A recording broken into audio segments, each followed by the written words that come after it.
Okay, so good afternoon from me. It is 3:30 in the afternoon here in the UK. So obviously, in various parts of the world, it's night time or early morning. A lot has happened, obviously, since the last live stream. Um, I've started to do more football club history videos again, and I can do some more sport history videos over the summer. Obviously, in the UK and across most of Europe, and Australia and New Zealand, it's the May bank holiday, the first of May tomorrow. So there's a few public holidays in various parts of the world where they may have special sporting events and things. There's some people who've actually got some time off work. I, however, working tomorrow. But a lot has happened. We've got the first two clubs relegated from or the two clubs relegated from League Two confirmed in Hartlepool and in Rochdale. Wrexham have secured promotion back to the Football League, which has created big headlines. Spurs have sacked yet another manager. Pochettino is in talks to join Chelsea as manager. Obviously, Newcastle United have continued their winning form. We've had both FA Cup semi-finals. We've had the criticism of the FA having the FA Cup semi-finals at Wembley and not at neutral grounds. That's been picked up upon. Sheffield United have joined Burnley in promotion to the Premier League. The Premier League relegation battle continues. It is going to go down to the wire. Uh, I mean, Chelsea haven't won a game with Lampard as manager. I think they've drawn one game with him as manager. I believe they're winless under Lampard's. There's so much going on. Um, and the Stanley Cup playoffs taking place. No sweeps in the first round this year, which I don't think has happened for a while. At least every team won at least one game in the Stanley Cup playoffs. The viewership on last year at the same time is up 10%. On a 12-month period. There were various points this season when the viewership of the NHL and the US networks was down on the previous year. Playoffs, it's up. There's discussions about a whole host of things. Obviously, Barcelona are under investigation for corruption allegations in regards to payments made to a former deputy chief of refereeing in Spain. So there's some scandal there. We've got the Women's Football World Cup this summer. We've got the Rugby Union World Cup later in the year in September, October, and November in France. Next year we have the Summer Olympics in Paris. The Rugby League World Cup is in 2 years' time again in France. There's some big things going on.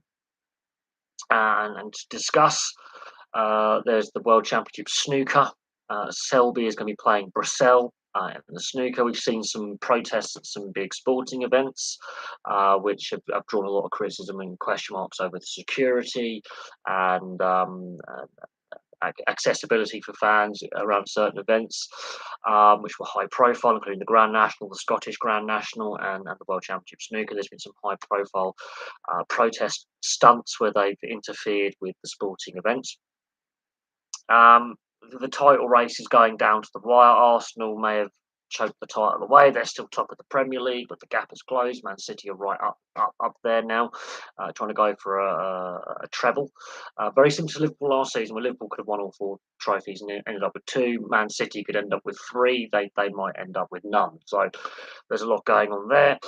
There's been question marks over how late in the season the FA Cup final's taking place. It's taking place in the first weekend in June, which is the third, which is significantly later than normal. Normally, it takes place in May. That's partly in due course, obviously, in regards to the World Cup taking place over the winter in the Northern Hemisphere, and therefore the disruption to the European seasons. And that's another thing. Obviously, we've got the European finals in the Champions League, Europa and Europa Conference League coming up. They're at the semi-final stage. Obviously, Manchester United, a lot of question marks over how they're playing and the potential takeover by Sir Jim Ratcliffe or the Qatari group. We don't know what's happening there, so that adds pressure to Eric Ten Hag and how he's going to structure his team and how he's going to build his squad with his players. There's a lot of, as I say, strong rumours linking a return for Lionel Messi back to Barcelona, but they're in obviously their financial difficulties on top of the situation with the corruption investigation and their club debts. They're going to be ground sharing with Espanyol for a few seasons while the new camp is redeveloped and expanded upon and work done at the new camp to expand capacity and modernise the stadium, which is apparently going to be costing them revenue. So there's a lot of things going on. Juventus have had their 15-point deduction reversed, although that is pending an appeal. So they still won't win the Italian league title, but it does mean that they can qualify for Europe. Obviously, Tottenham have had a lot of issues with their sporting director, forced to resign. Stellini was sacked after just 4 games in charge. The shocking defeat to Newcastle and the manner of the defeat to Newcastle um, is a shows that all is not well at Spurs. They're hunting for yet another manager this summer. And then you look at the situation at Chelsea. They're hunting for another manager, and that they haven't won a game since Graham Potter was sacked. And so their concerns continue. A lot to discuss. A lot to discuss. So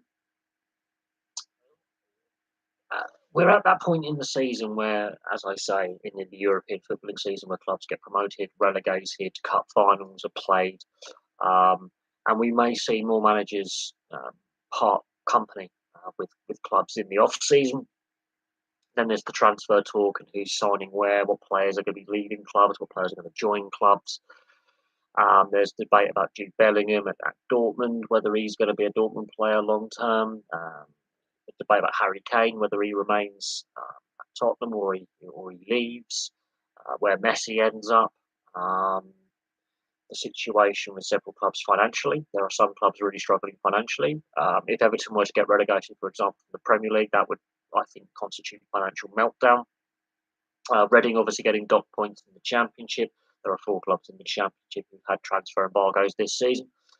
So there's a lot of discussion points. The NFL may be taking a Super Bowl to London in a couple of years' time. Tottenham Hotspur's new stadium is rumoured to be the stadium the NFL may use for the Super Bowl. There's some strong rumours there. Nothing's been confirmed yet. They haven't confirmed the next 3 cities to host the Super Bowl post 2025. But what we do know is that they are considering London for a Super Bowl, which would be a first for a major league in North America to take one of their showpiece events overseas outside of the regular season or pre-season. That would be unheard of territory, and that would be a statement by the NFL. That would be a statement to the other major leagues in North America that we are taking our showpiece event to an overseas market. The World Series has never been played outside the US. The Stanley Cup's never been played outside the US or Canada. The NBA Championship's never been played outside the US or Canada. So that would be a major moment for the NFL if they were to do that. Obviously, the reason why, one of the main reasons why Spurs decided to redevelop White Hart Lane to the stadium they currently have from their former configuration of the stadium was in part that NFL contract where they get 2 of the 4 European games and 2 of the 3 London games as it currently stands, where they've taken some games off Wembley every year. There's a contractual arrangement between the club ownership at Spurs and the NFL. Obviously, Major League Baseball was going to be returning with its London series this summer, and obviously that was heavily criticised in 2019. There were some pros and cons, there were some positives and some negatives of the last London series that Major League Baseball had, but the Major League Baseball are returning for a home and home series with the Cardinals and the Dodgers in London, which was postponed from 2020. So they're coming back. They've made a commitment in 3 of the next 4 years that they will come to London and use the former Olympic Stadium.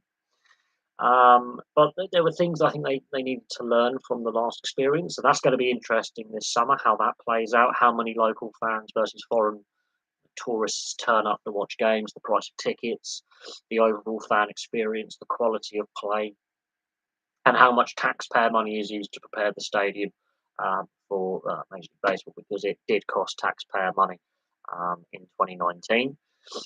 They haven't done a lot of promotion for it. They haven't promoted it nearly as much as they did in 2019, the London Major League Baseball series. So that's going to be very, very interesting to see how they ramp up the promotion in the next couple of months for the London series. It's going to be very interesting to see what ticket sales are like, considering that obviously inflation and the cost of living crisis, or the rising cost of living, should I really say, how it's hit. London's a very expensive city to go to anyway.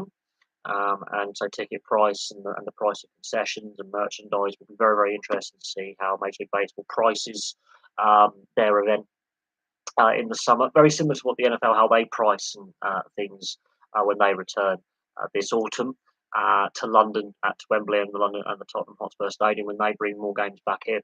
Again, with the ticket prices, concessions, and merchandise. So I'm wearing my Dolphins gear. How much shirts going to cost? Uh, and the overall fan experience. As I say, London is a notoriously expensive city.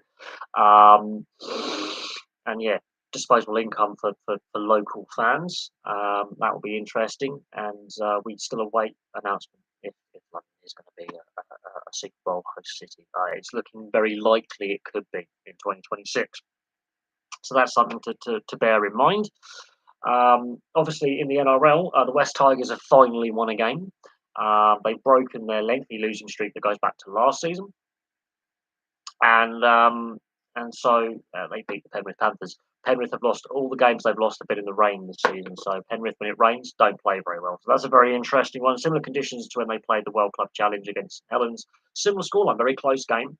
Wasn't a great spectacle in regards to the actual technical side of it, but as an entertainment spectacle, because it was so tense, that's very, very interesting. Bracknell Town are in the Southern League Premier South playoff final, beating Chesham United on Wednesday one. Not that. Look, as I say, it's the end of the season. We know some teams that have already been relegated from leagues, some teams have already been promoted from leagues before next season. So we know that Wrexham are going to be a Football League side next season. We know that Hartlepool and Rochdale are going to be National League sides next season. We know that Scunthorpe United and Yeovil, for example, are two of the sides that have been relegated out of the National League and have gone down to National League South and North. We know that obviously Burnley and Sheffield United are going to be promoted. Forest Green Rovers have been relegated as well from League One. So it's that stage in the season where teams qualify for the playoffs or avoid relegation, get relegated, get automatic promotion, that kind of thing. We're at that stage of the season. Truro City tomorrow for a place in the National League. So, I mean, look, if that happens, I think that is a very big step forwards for the club. I think it'll be the highest level the club's ever played at. And look at the two club histories I've done today. Both those clubs have now made it, like Sutton United and Crawley Town have both now made it to the Football League. Crawley Town obviously have had a little bit more time in the Football League and have reached League One, but haven't stayed there very long. And so this is when we look at some of the lesser clubs in club football that don't reach the international consciousness, let's say. So the North American fans obviously focus on the Premier League to a certain extent, the rest of the Football League, like the Championship. Hence why I did that video looking at where the US money is in English football. But a lot of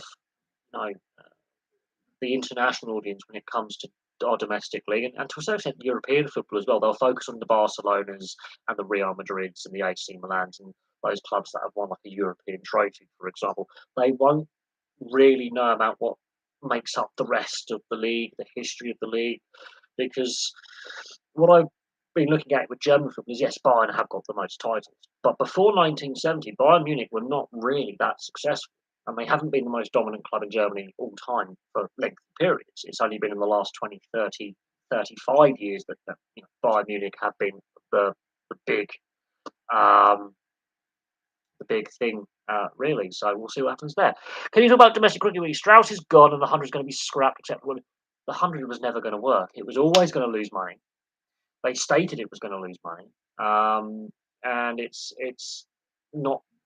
Clearly, if they're scrapping it, it's been a money pit. And those people whose idea it was behind it deserve to go. Now, I haven't really been following cricket as much as I used to, partly the TV rights. Now we are starting to slowly see more one day and T20 internationals get back on free to air coverage. We're starting to slowly see that. I think the mistake that the ECB made, while it had short term gain financially, long term they put profit over people and it has harmed the game. By losing the free to air coverage in the long term has harmed the game. And I go back to the 2019 World Cup final where the peak viewership was still 10 million less than the peak viewership of the Ashes series in 2005, 14 years prior. And that's where you've lost that casual fan or that just it's an international series or whatever it may be.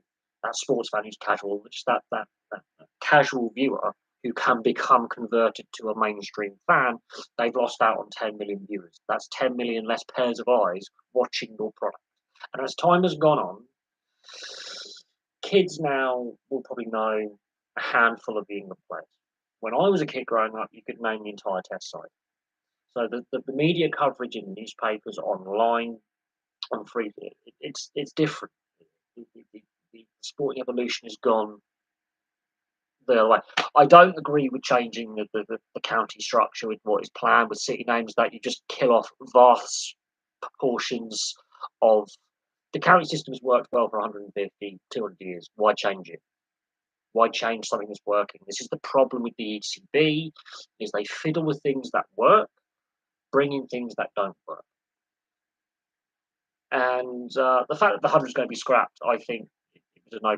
Well, who in their right mind? They've completely mismanaged the um, the whole setup since they signed the agreement to solely go on subscription only sports channels in 2005. Since losing the free to air coverage, this is where the problems are.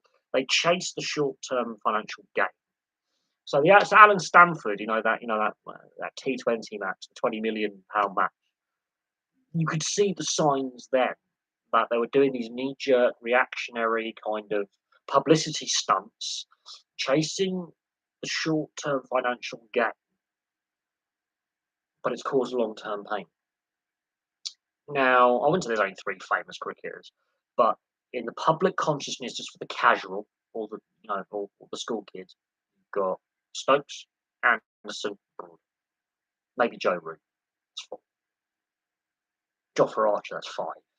Okay, I've basically named pretty much the bowling attack and a batsman. That's your problem. We've got an issue where I haven't named an all-rounder really because Ben Stokes doesn't bowl enough, and his fielding can be suspect, and occasionally his batting disappears as well. So he's either good batting, good fielding, or good bowling. He can't do it all in a Test match necessarily consistently, and somehow he's captain even though he's a Kiwi. But let's forget about that.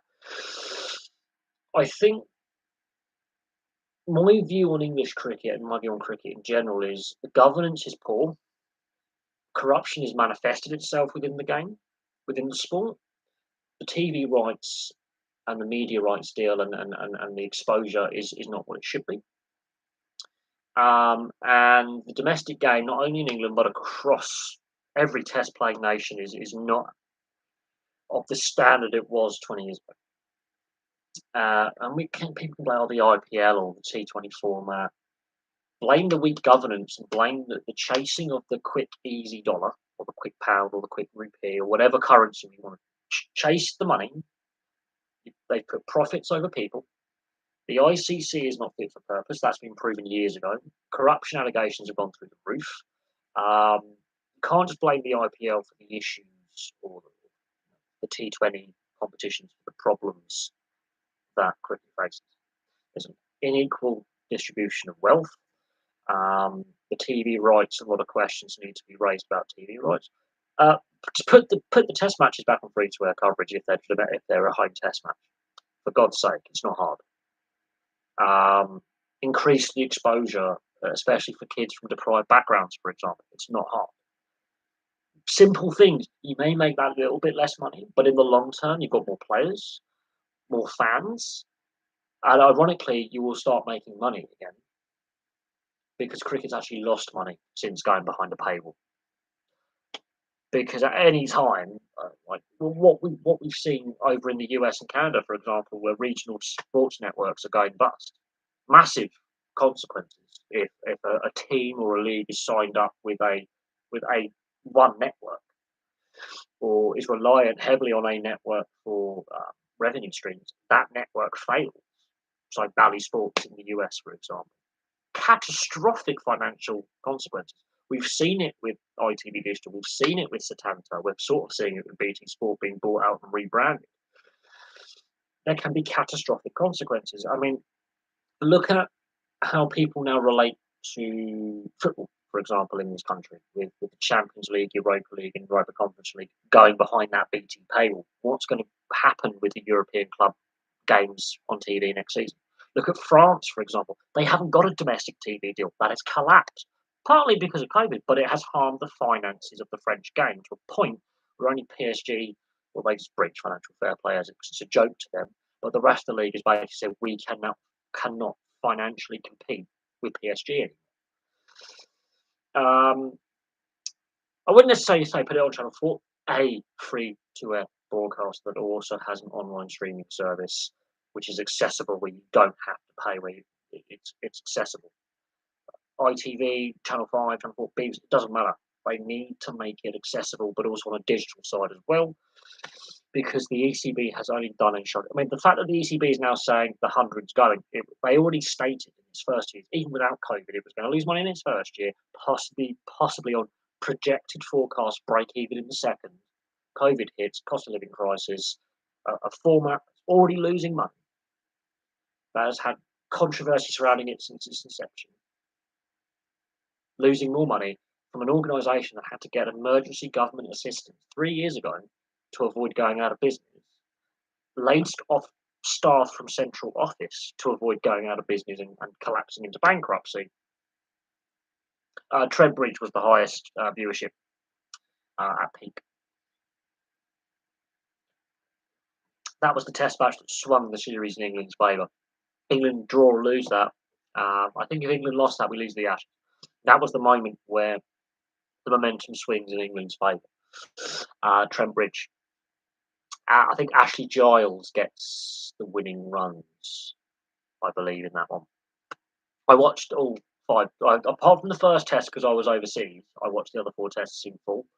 Did not miss a ball, did not miss a session, apart from the last test where I missed the last day and a half because I was going back to school, boarding school. So I pretty much watched almost every ball, every boundary, every wicket, every test. The three tests, test 2 to test 4, the second, third, and fourth test, I watched every single ball, every single boundary, every single wicket, every single session. I don't believe there was a single rain delay in that series either, or bad light, if I remember. There was no weather or light delays. I've watched every single session, every single ball, every single wicket, run, the whole thing. Trent Bridge is the moment where I think English cricket basically saves itself, in my opinion. And then the Oval Test is where, yeah, it's happened. And then the day after the Oval Test is when the ECB sort of started to kill English cricket. So it's saving itself between 2001 and 2000. This is when the Ashes was every 4 to 5 years. Now it's every 2. So what the ECB and Cricket Australia have done is devalued the product and how special it was. I remember when the Ashes, 2001, we lost the series 3-1, but that's when Mark Butcher got his first Test century. 2005, we win the series on the last day at the Oval. And it was every 4 years. And what's happened is we Cricket Australia and the ECB both have their fair share to blame here. Is they devalued it by having the Ashes too much. It's lost all importance as a Test series. And the special thing and unique thing about it is we play it all the time. There are other better Test nations than us in Australia right now, who we should have over here. We should be playing the up and comers like the Bangladeshis and the West Indies. We should be playing like a 2 or 3 Test series against Ireland would be fantastic. We should be doing this. We should be playing more of these Test nations rather than just Australia constantly. It devalues the specialness of being a touring side or being the side that's the host. Yes, I would say Trent Bridge was the most for me was my favourite of the 5 Test matches. It was the most engrossing of the 5 Test matches. I That's the Test match I all time that I've enjoyed the most watching as a fan. And I've watched a lot of Test matches. Yeah, no, it's the way that again it's the ICC, so it's India, Australia and England. They are the powerhouses now behind cricket. Their governing bodies tell the others what to do. So South Africa, proud cricketing nation, very, very good. New Zealand, two of the best test sides in the world and have been consistently at the top as well, have a lot less power and a lot less of the revenue sharing than India, England, or England, Wales Cricket Board, and Australia. So Ireland, up and coming nation, uh, Bangladesh, Sri Lanka, the West Indies, which is a multiple nations working together. But look at the West Indian players that they've had over the years. You know, Pakistan, we could argue about, what's going on with Zimbabwe and some of the other test nations. Okay, there's some issues there with security and safety and corruption. But look at it, and the power is controlled by 3 governing bodies within the main governing body. The majority of the money, revenues, again go to 3 of the governing bodies in distribution, and it's a cartel of 3 over the rest. And if and there's all sorts of like you won't get and India is the main problem at governance level. It's not the players. It's not the grassroots game. It's the governance side. It's who's running the game, the sponsors, the TV deals, that the commercial decisions. A lot of it is India really has England and Australia to basically, as their bully boys, to say to the other nations, you follow our direction, we want to take the game, or one of our 3 big nations will not tour your nation, or you won't get a test series where you're touring us. So like New Zealand may not get a test series against England if they vote against a proposed like ICC level. So yeah, there is that kind of nepotism and stench of corruption within the governance side, and then we have all these match fixing allegations and corruption allegations, and then actual proven instances of match fixing and corruption and individual players and administrators, getting done for taking bribes or not reporting bribes or spot fixing. There's been high profile incidents, and it leaves a stain on the game. I've not been able to go to an Ashes test. No. I haven't gone to an Ashes test. I mean, the only 2 tests. Well, there's a handful of test grounds that where I live right now. I could get to, but I would have to leave early in the morning, and I would have to do, and I wouldn't be able to see the full day's play, for example, because of travel. So I could go to Lords, I could go to the Oval. I've been to Lords before. I have actually been to Test cricket before, but I haven't seen an Ashes test. I can go to Lords. I can get to the Oval pretty easily. The Kia Bowl, former Rose Bowl in Southampton, Hampshire way, Eastleigh way. I can get there reasonably easily. So there's 3 of the test grounds that England play at that I can get to reasonably well, but not all. I can't get to every single county ground, for example, easily. And so, because I'm relying on public transport, that's an expense in comparison to, let's say, drive or live more locally to them. And I think this is what's got to be factored in for the FA Cup semi-finals. A lot of empty seats, and the big call from a lot of fans is put the FA Cup finals back at neutral, semi-finals, shall I say, back at neutral venues. That's been the call since they've been at Wembley, the FA Cup semis. There's been a lot of pushback from fans. A lot of fans don't like Club Wembley, ticket price. Only one of the 4 teams was from the southeast, so 3 of the teams were from up north. And then you wonder why empty seats. And then what I saw on social media, they've got crap fan bases, they haven't got big fan base. Sheffield United have actually got a bigger fan base than Man City, just putting it out there. And Manchester and Sheffield are sort of equidistant from London, really, not similar distances. The fact that they've now got to move the FA Cup final kickoff time forward by like 2.5, 3 hours. I think the FA have got things wrong with, especially, well, this year they've been sort of had to jam these later stages of the FA Cup in because of the World Cup, which is why we're having an FA Cup final in June. Now, the only other time it's been later than that was in 2020 when it was in August. But the pushback from fans, not just football fans, but rugby league fans as well, the Challenge Cup final, again, a lot of empty seats in recent Challenge Cup finals. I mean, last year it was at the Tottenham Hotspur Stadium because I think there was a clash. I think it was a playoff game at Wembley. And again, there's a criticism of Club Wembley. There's a criticism of the amount of it's. I think the FA again, much like the ECB, after the money. Obviously, the FA spent a lot of money getting Wembley redeveloped before 2007. It took, I think, 6 years in total, 5 6 years. There's taxpayer money involved. Um, and then they tried to sell it. Club Wembley has been regularly criticised. What's best cricket ground for me? The Oval. The Oval is the easiest for me to get to. Where I live, I can do it quite easily and directly. I mean, I do have to get out of Clapham Junction to change trains, even though it's on the same line. But no, the Oval is the easiest one for me. The second easiest is Lords. The third easiest is the Kia Bowl, the Rose Bowl in the Hampshire. Do I have a favourite? Not really. If I'm honest, I don't really have a favourite. Obviously, I've been to Lords. That was one of the first major sporting stadiums grounds that I've been to. Obviously, my first major sporting event was Anfield. My second was Twickenham. Then I've been to St Mary's, Frat Park, the old Griffin Park at Brentford, Loftus Road, Craven Cottage.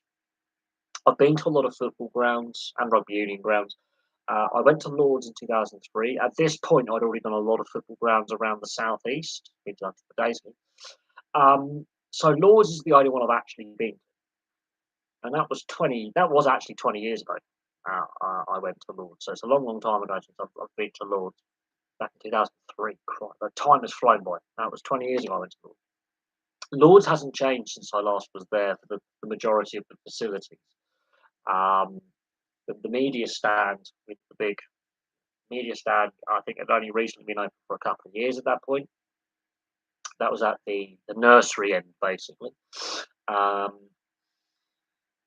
that's the. I was actually in the Edridge stand, which is sort of next to the nursery end, where the big media centre is.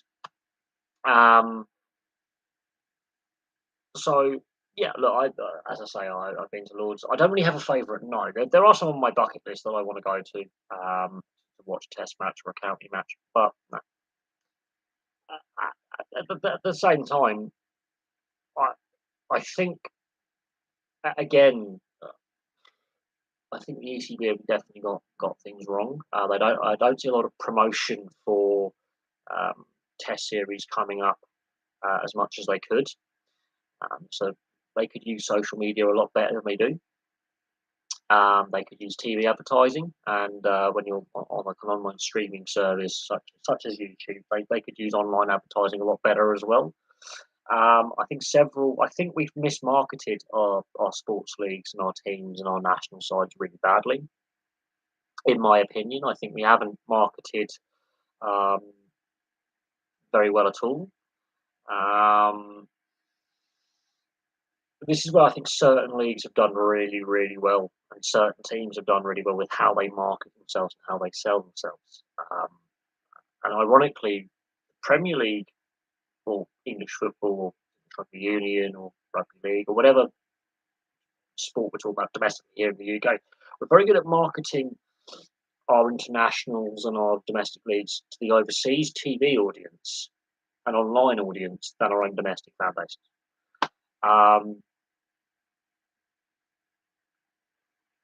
Like, for some reason, we're very, very good at selling our sports leagues and our sports teams to the US and Canada, for example, than to our own fans. And that's another problem, is how we marketing ourselves. That's why the Hundreds have not really done very well, is they've had a poor marketing campaign. It's losing money, and they've had to write a new rule book 4 of 100. It's not actually cricket. It's a mess basically. I don't think it actually benefits it. Make it a T10 competition, for example. Real short format. Bang, bang, bang. The whole thing is just power play. They made it over. It was an unneeded for the England women's game. Yeah, I think it does make a little bit of sense. But the men's game, no, it doesn't. I think Andrew Strauss, his time as an administrator within the game has been a disaster. Player, he was fantastic. Player, captain, fantastic player, fantastic captain, great batsman, great up order batsman, great slip fielder, great leader. As an administrator, absolutely shocking, shocking. And that is honestly personal opinion. I will say this: great players don't always translate to good administrators or coaches. You'll find it's more the average player that's that grinding locker room kind of guy, doesn't play every game, isn't the superstar. They turn out to be the best administrators and the best coaches. But no, Andrew Strauss, I mean, yes, he understands the playing the game, the grassroots side of things.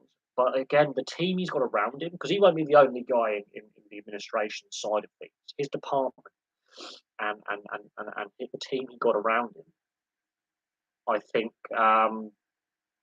it didn't work. So you've got people, you would have ideas sessions. You'll have idea sessions. So in sports administration, much like an advertising campaign with a company that we've got a new product, we want to boost sales of this particular product that we produce or sell. You come up with ideas, and so the people within the structure of the ECB who are already there, their marketing strategy, for example, disastrous, shocking. Honestly, whoever was in charge of negotiating, the team behind negotiating the TV contract deserves quite literally just they must have got a massive bonus out of it. I have no idea how they can justify basically costing the sport fans and potential players because of lack of accessibility. Um, Again, chasing the short term greed, great. They made money in the short term. Long term, viewership's decline, fan base is declining, people are switching off. Lack of accessibility. Completely brain dead. Completely brain dead. The social media side of things, they're not very good at the outreach in regards to, um, reaching the younger audience. They have definitely got things wrong, and then we see how they dealt with the racism scandal at Yorkshire and how they dealt with a lot of other issues as well within the culture of the team, the structures of the playing side of things. Because obviously, towards the end of Joe Root's time as captain, it was a disaster. Coaching appointments, grassroots development. So a lot of things have gone wrong. Now, yeah, getting Brendan McCullum in as head coach of the Test side, I think it's Robert Key. I think is involved in the administration side now. Some of the decisions Robert Key's made have been brilliant. They have paid off at least in the first 12 months, no doubt on that. But Andrew Strauss, my God, his time at the ECB has been nothing short of disastrous. Honestly, he comes across as quite a nice person. He doesn't come across as a person who's going to be shouting, aggressive. He seems to be quite mild mannered, quite pleasant, probably quite nice to work for and work with. But some of the outcomes of decision making have been shocking. Was there some naivety? Was there a lack of experience there? Did he get the wrong people around him? Because I think there needs to be a whole scale clear out of the ECB completely. And I'm always one for getting ex-professional players in to help administer the sport and help develop protocols and structures that benefit. I'm all for that. But you also need that kind of civilian administrator in there as well. What the structures they got at the ECB, the lack of transparency is another thing. Whoever came up with the 100, that's more of an advertising, marketing kind of decision rather than a sporting one. It's a commercial decision, and it's a bad commercial decision. When they came out and stated before COVID, this format that we're going to introduce, we're going to lose money, we're going to delay it by a year, then bring it in, then it's going to lose money. It's not going to make money for at least 2 years. years, maybe longer. Whoever came up with that idea and then persevered with it and threw in more money after losing, it became a money pit. It's definitely harmed the fact that they're now scrapping it for the men, is just. And now they want to fiddle with the county side of things even more when all the county game needs, both at first class and in the shorter formats of the game, it's just exposure. Quite literally exposure. Especially, I love one day. I love T20. That needs just exposure. Put those shorter formats, for example, on free to air. It's not hard. It's not. It doesn't take a neurosurgeon to work out accessibility. While in the short term, it may not make the massive profits of some of the commercial machines. In the long term, the profits will be more stable. You will grow the fan base. You'll probably do well with selling more merchandise, and you get more brand recognition because you've reached a wider target audience.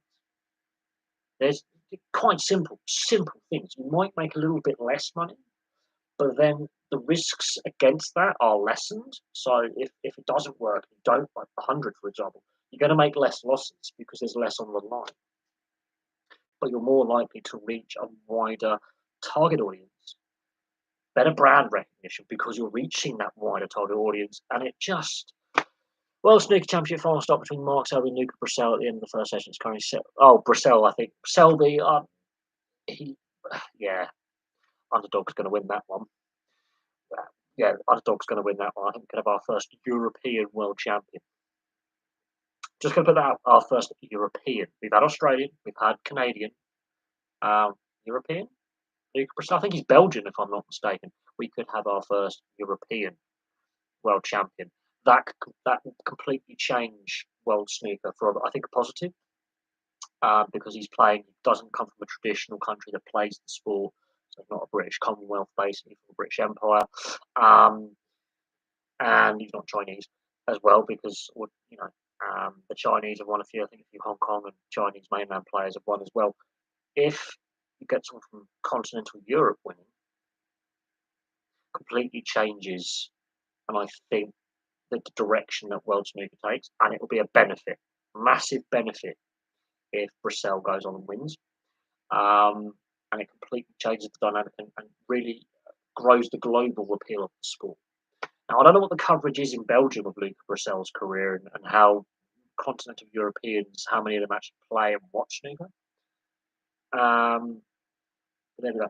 What's the point of using a city name like Manchester? Well, Greater Manchester doesn't just cover parts of historical Lancashire. It also covers parts of historical Cheshire. So automatically, you're causing a problem.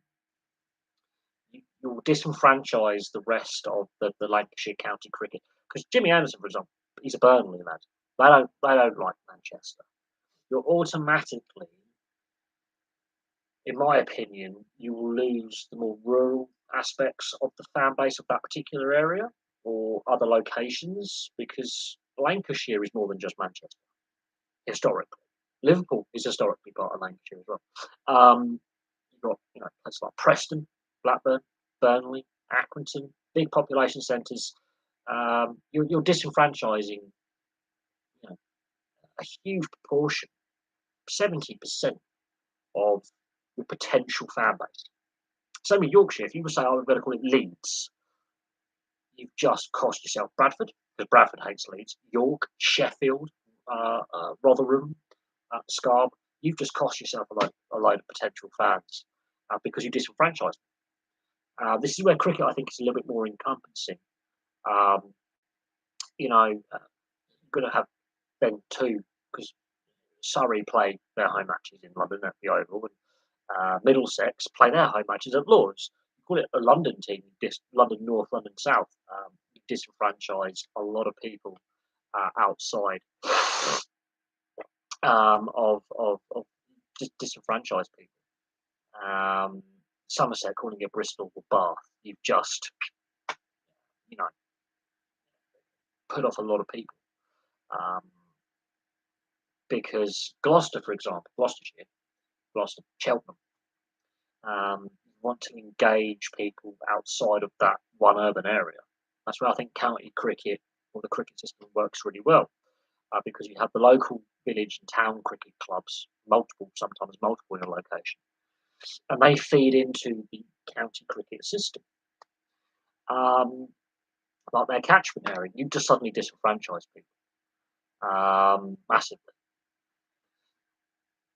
Look, they've proposed it. It doesn't mean it's going to happen, but again, I think that was a proposal again under Andrew Strauss. Um, and under his tenure in that kind of the administration side of the ECB, that his because he wasn't the president, but he was an active day-to-day role within the. It's just been a disaster, absolute disaster with Strauss. But as I say, as a player, as an England captain, just as a batsman, and as a fielder, fantastic player. As an administrator, it has been a dog's breakfast. That's not to say that 10 years earlier or 10 years later, some of the ideas they did pay off, it did work. But his time in charge, those ideas haven't worked. That's not to say that his role in administration is done, and they don't circle back to him or another cricket board doesn't say, "Look, do you want to come work for us for a brief period in an administration role?" Because those ideas may work for another domestic competition. It may work for the first class cricket in New Zealand or South Africa or Australia. Another test playing nation may go, or another nation may go, "Can you help with our domestic game with some of your administration policies?" Because they may work for that sports market. But I don't. It's sort of. I think the ECB is using that Americanized franchise model a little bit. They see how the North American leagues operate, and they're sort of leaning towards that. And obviously, the big urban areas, you're going to have more people, potential for more fans. That's where the test grounds are. That kind of. But it's like calling Hampshire like Winchester or Southampton.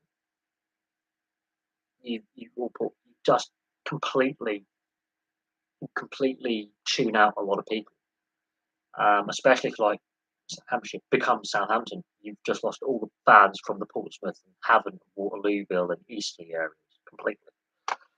Stevenage FC are promoted to League One for the first time since they got relegated from League One in 2014. I've got to do again club history videos. I've got to do some more of them. I did Sutton United and Crawley Town earlier today. It's that time of the season where clubs are promoted and relegated, or securing a promotion, playoff spot, that kind of. It's that time of year, and it was this time last year that I started to do the recent glut of club history videos. I've got a week off in a couple of weeks' time, so I can devote a little bit more time, maybe 2-3 club video histories a day. And that'll be about the time we find out all the promotion teams, playoff teams, relegated teams. But no, Stevenage is an interesting one because they changed name from Stevenage Borough to Stevenage, much like Crawley Town was just Crawley. A lot of clubs have made subtle name changes to the club name. Hartlepool, for example, have done it, and this does happen. Bloody neighbours upstairs making noise. But no, clubs have. I mean, I remember when Stevenage was Stevenage Borough. My old next door neighbour used to play for Stevenage, as well as Farnborough Town as well. So yeah, clubs do change name or make name and change adjustments. So Stevenage dropped the borough from the club name when they entered the Football League, I believe. So when I do my Stevenage history video, that's going to be interesting, where the name change comes in and why they decided to change the name. So Arsenal were called Dial FC because of the building at Woolwich Arsenal.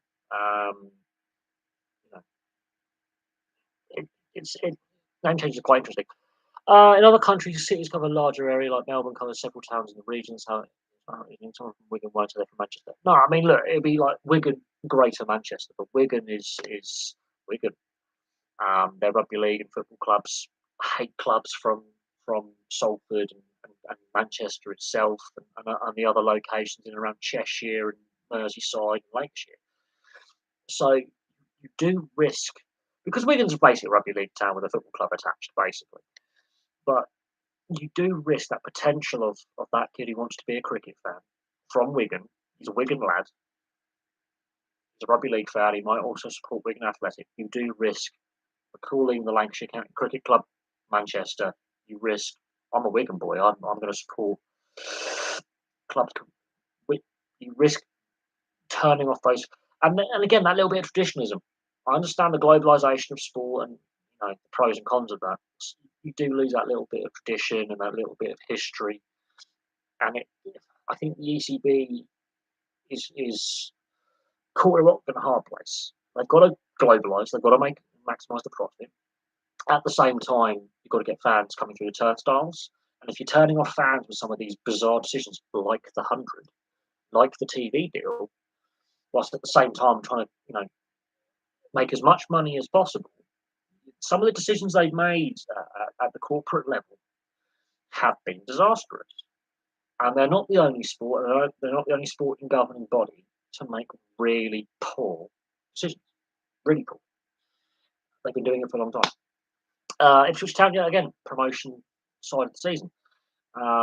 We're going to see some clubs play at a level they haven't played at before, and we're going to see some other clubs drop down to a level they haven't been to for a long time. And other clubs, they've only survived one season in the league above. So Forest Green Rovers, for example, their first and possibly only season in League One has been a disaster. Wrexham getting back to the Football League for the best part of a decade and a half. Hartlepool going back down to the non-league again, not the first time. Yeah, the 100 was supposed to be for people who don't like cricket. Well, if you don't like the traditional format and then the shorter formats that are more modern, you won't like the 100 because the sports, you've still got the same bat, the same ball, same amount of fielders, just with slightly different rules. It was meant to be for casual fans and families. I think the way the ECB described it back in 2017, 2018, when they announced this idea, was housewives and kids. Not every single parent or stay-at-home parent is a female. Not all kids are going to have the attention. They also shortened it from T20 because apparently kids don't have an attention span. I used to love Test cricket as a kid. I could be entertained for 5 whole days, not say a single word to anyone in the house apart from that dinner or intermissions in play going, can I get a bite to eat? And then go back after the half hour tea break, watch the next session. To say the way they marketed the 100 in the first place, and then they had the fast food sponsorship with KP Foods, and that was poor. They had an advertising campaign where that got banned. I think, it wasn't a great idea. Women's game, I can see it making some sense to a certain aspect, but even then, it doesn't work really.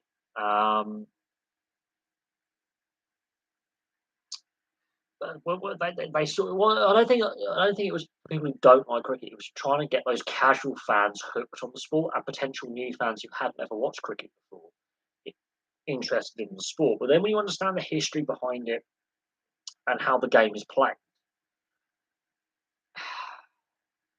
and the basic, rules and the idea behind an over being 6 balls and then extras being no balls, wides, leg buys, and buys, or dead balls, to then reduce it made no sense changing the mathematics behind the 6 ball over to a 5 ball over. It really made no sense. And how they came, they had to write new rules for it completely. Like, I understand adding rules for T20 or one day matches, like with the power play with fielding restrictions and the inner fielding circle. Personally, I would get rid of them, but that's my personal opinion. Just make it a shorter format of the longer format of the game. This is where a T10 competition could have worked really well. Short, punchy, done. But in reality, then it's more like the Harlem Globetrotters, where you just get the biggest, most powerful batsman who can club it out the ground, or the fastest bowlers who will just bowl middle stump clean with a Yorker. And then you don't get the ultimate skill of a batsman basically trying to figure out a bowler and vice versa, where there's that mental aspect of the game. And the bowler and the batsman really having that personal battle for multiple overs in a session or in a bowling stint, where the batsman is really sticking around like a Paul Collingwood and just being a pain in the arse, or a Mark Ramprakash. May not get the highest run rate or the most runs, but he's just pissing off that bowler where the other batsman at the other end is the one who's scoring the runs freely, and you've got that anchor who's just annoying the bowlers who will then give that sloppy single away. The other batsman gets on strike and then just clubs him for six or hits him for four and builds a run, builds a score. That's where I think the 100 completely destroys those those little quirks of the game. T20 in one day international you can do, but T20 you do need to score, so you need to have explosive. Not all players can play T20 and keep the run rate. You've got to have a run rate of above one, basically, runnable, basically. So certain batsmen don't suit the shorter formats. They are test players and first class players at county level or domestic level around the world. Other players, such as all rounders, really do suit the shorter formats as well as the longer formats of the game. Should there be a Harlem Globetrotters, that would be fantastic if you could have like a world 11 where you're selected and you play for a year. You don't play Test cricket. You are playing as a global 11. You play one-off matches against every single Test side around the world for a year, and then you drop back down to your Test side or your domestic competition. That would be fantastic. That's a great way to sell the game. Unfortunately, the ICC have other ideas. But no, a Harlem Globetrotters style of cricket, as in a World 11 team, where the ICC appoint a coach for a year, coaching team. Like you're the coach for this contractual January to 1st and December 31st period. That would be fantastic, where you play all the test sides, and you have to have a squad of, let's say, 20 players or something. So you've got a player from each test team, plus some of the other players you can select. That would be fantastic. Absolutely fantastic. Obviously, the players will obviously have to go into their families and stuff, but just to have them, that'd be a fantastic kind of format where you play a test, a one day, and a T20 against Bangladesh. Then you go on to India, Pakistan, Sri Lanka. That's the Indian subcontinent done. That's maybe that global series for that year done. Then following year, you play Australia and New Zealand, 2 tests with Australia, 2 tests with New Zealand, 2 one days, 2 one days, 2 T20s, that kind of thing. Same amount of games, but 2 countries. Then you go to England and Ireland. Do the same there. And then you might incorporate the West Indies because you're Northern Hemisphere. So you incorporate the West Indies, England, Ireland. Fantastic. I mean, it's it. Then you've got Zimbabwe and South Africa, and you have to incorporate them. But you could do it on like a 5-year kind of cycle. That would be fantastic. But obviously, the amount of travel, you would only do it in like a 3-month period. So the players do get to go back home domestically with their families. That's a lot of travel. And a cricket tour is a long period of time. It's not just couple of games at home. It's several months. Is a cricket tour where you're away from family and friends, and that does eventually have an impact upon the player and their family. But to do it on like a 5-year cycle with the Test nations would be fantastic. Fantastic. It's an idea. That could potentially make a lot of money for every Test team, the Test nations. But how they would then divide that money again, we go back to the ICC, we go back to India, Australia, and England dominating the financial pie. Look at a pie chart. They get like 2/3 of the money.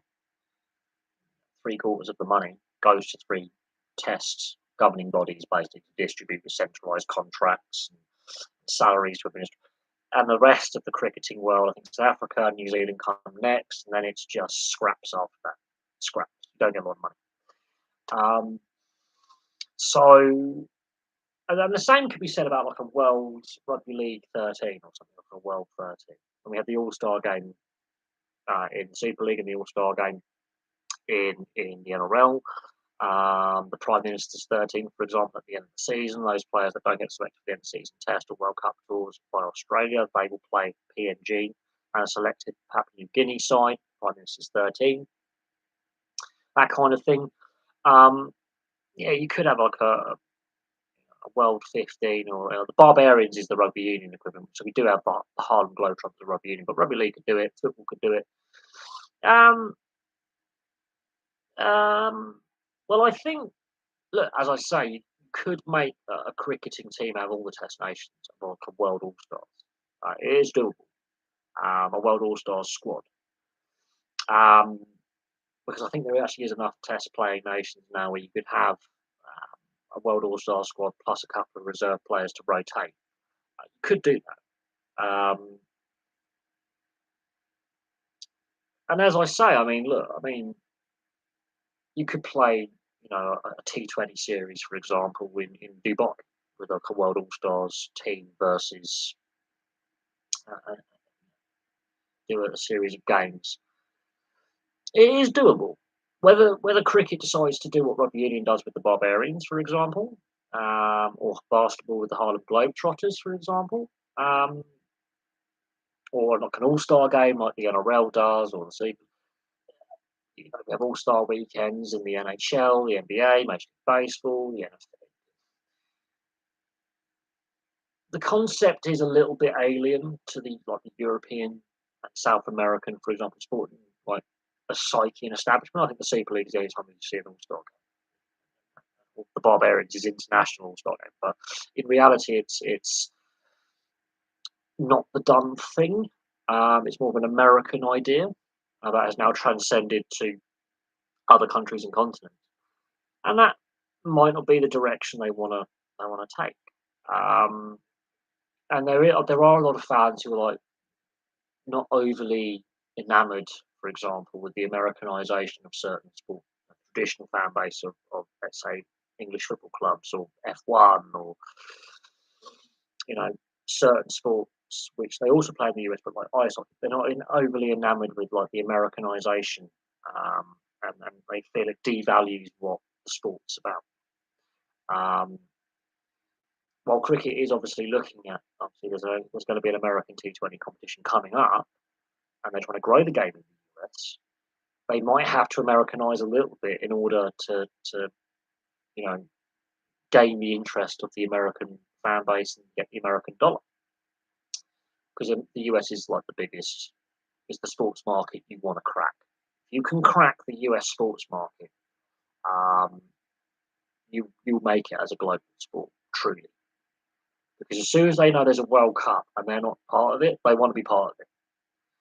So, or have the potential to qualify for a said World Cup. So, the fact that they've missed out on the last Rugby League World Cup and the last Rugby Union World Cup, they want to be part of that. When they find out a sport has a World Cup and they're not part of it, or they're not very good at it, they aim to spend as much money improving as possible, so they can compete at said World Cup. Um, and so the Miracle on Ice, for example, in the 1980 Olympics, is a key moment for starting that growth of ice hockey in the US in the 90s. Without the Miracle on Ice, you don't get the 90s expansion era where the NHL goes past 21 teams and they really focus on the non-traditional markets in the US. You don't get that without the Miracle on Ice against the Soviets in 1980. So as soon as the US suddenly gets success in a professional sport at international level, and it's that little bit where they're an unfancy team, suddenly it spurs the growth of their domestic leagues and structures, and they get better. 5 minutes gone, Liverpool 2 5. It's going to be another heavy defeat. That's the second out of 3 games where after the opening 5 minutes they conceded multiple goals. Spurs have got problems, and they've sacked Stellini. So he was only in charge for 4 games, and he was part of Conte's setup. So things have got the players have stopped playing at this point. The players have tuned out. Um, Now that's not on Mason, the interim manager. His second spell as interim. That's not on him. But that's clearly the players have tuned out. Question marks have to be asked of the culture of the dressing room as well as the culture of the club.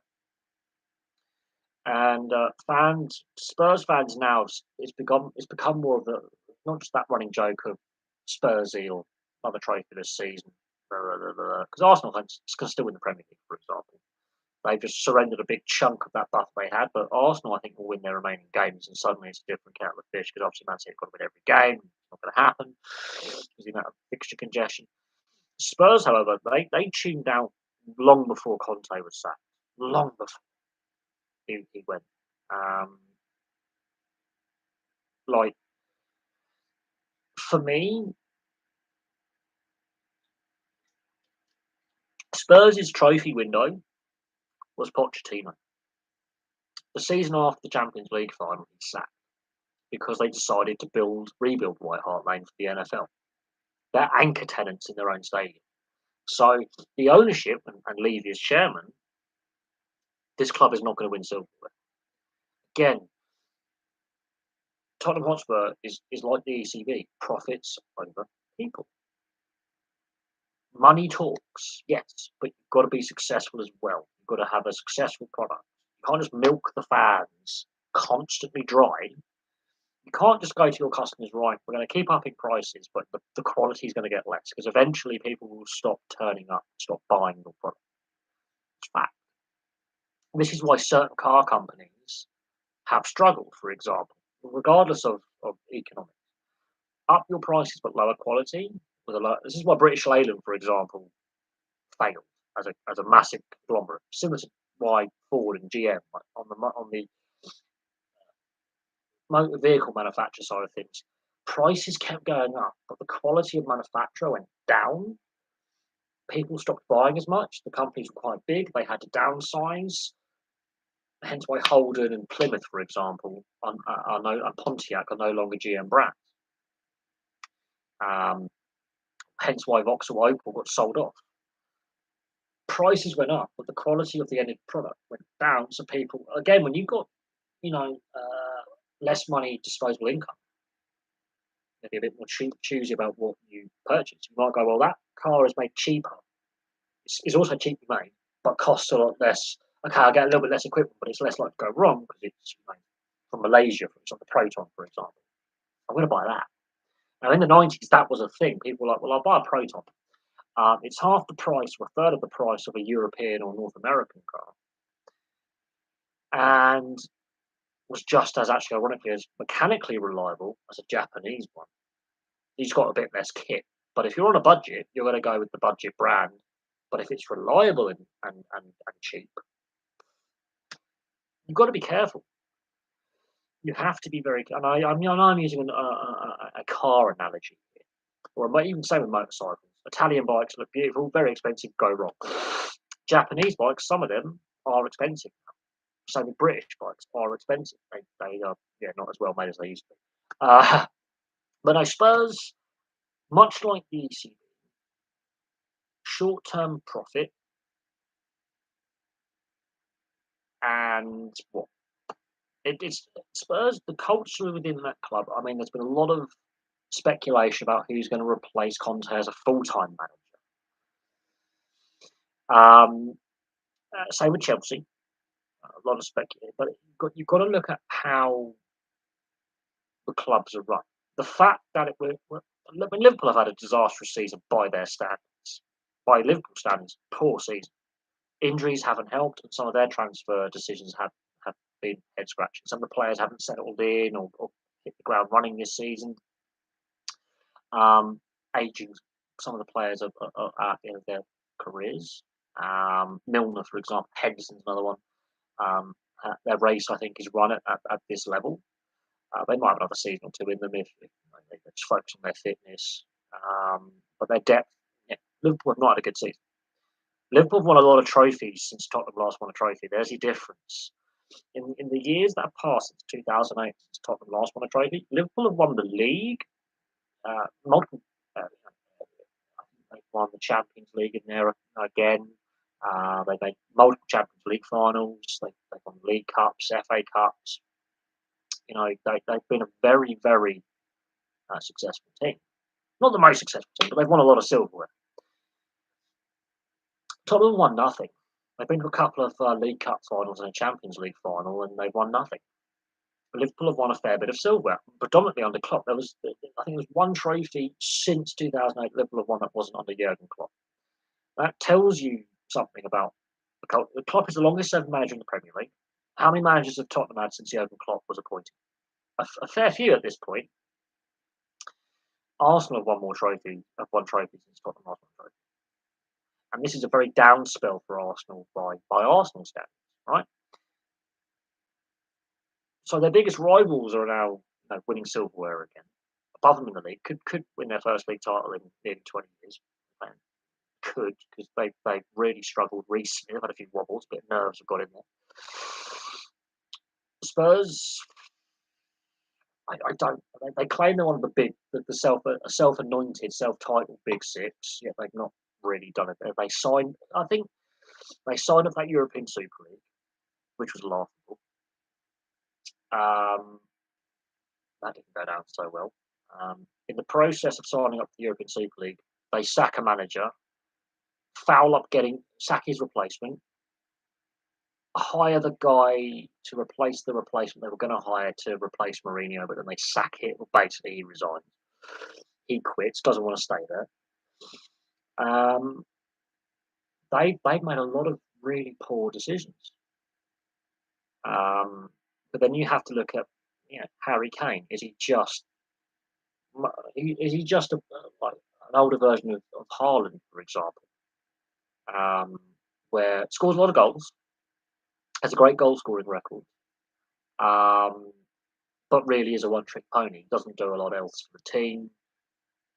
Yeah, he's a record goal scorer for the club, but Greavesy won silverware with the club. Greavesy wasn't just a striker; he was also a very, very good leader, and he had decent players around him. He was part of a decent. He wasn't just Greaves. There were other players in that Spurs setup. It's like when Lineker was there and they had some other good players.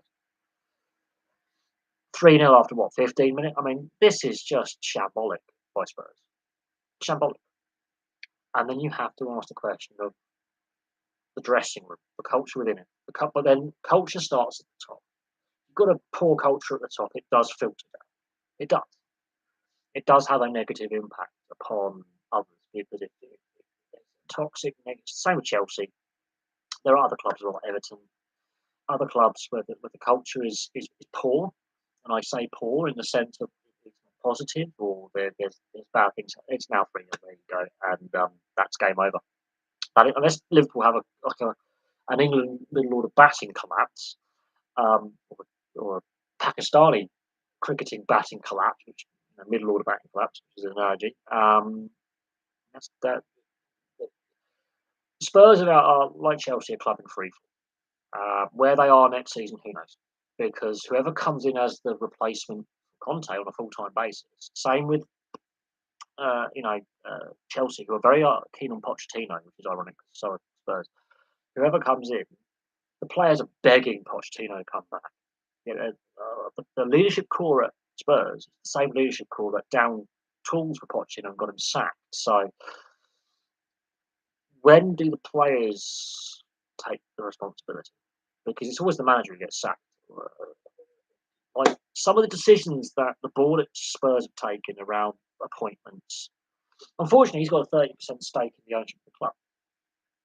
So in order for Levy to leave, someone else has to come in and buy a minority stake and buy a huge chunk of that football club and then get on the board.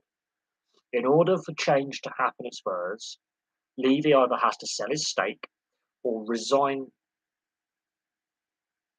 as chairman, but he still owns a 30% stake of the club because of his position with the other owner of ENIC, who's a tax exile in Monaco. Looks great, doesn't it? Same with Sir Jim Ratcliffe. That's what get into. He has an ownership stake in the club. He's not. ENIC is the holding company. I forget the bloody guy's name who owns that. Levy, I believe, used to work for ENIC. Now is chairman of Spurs, has a 30% stake. Someone would have to come in and buy a fair minority stake of the club and then have a seat on the board to basically say we want Levy out as chairman. And a new chairman would have to be Joe Lewis. So Joe Lewis, basically, his company has a 70% stake. Levy has 30% stake. That's how it works. That's how it works. Levy is the face of Joe Lewis, basically. He's his right hand man. So in order for Levy to go, Joe Lewis has to go. You have to get new owners, or Joe Lewis would have to go. Right, okay, I'm making a lot of money off this football club. or it's a good tax write-off. Is this football club, which is the latter, because Spurs have a lot of debt, and aren't necessarily profitable, regardless to pre-tax and post-tax and all that profit. Um, and Joe Lewis uses it I think his son has a big say in the club as well. They're basically using it as a tax write-off, um, and making as much money as possible. That's how it works.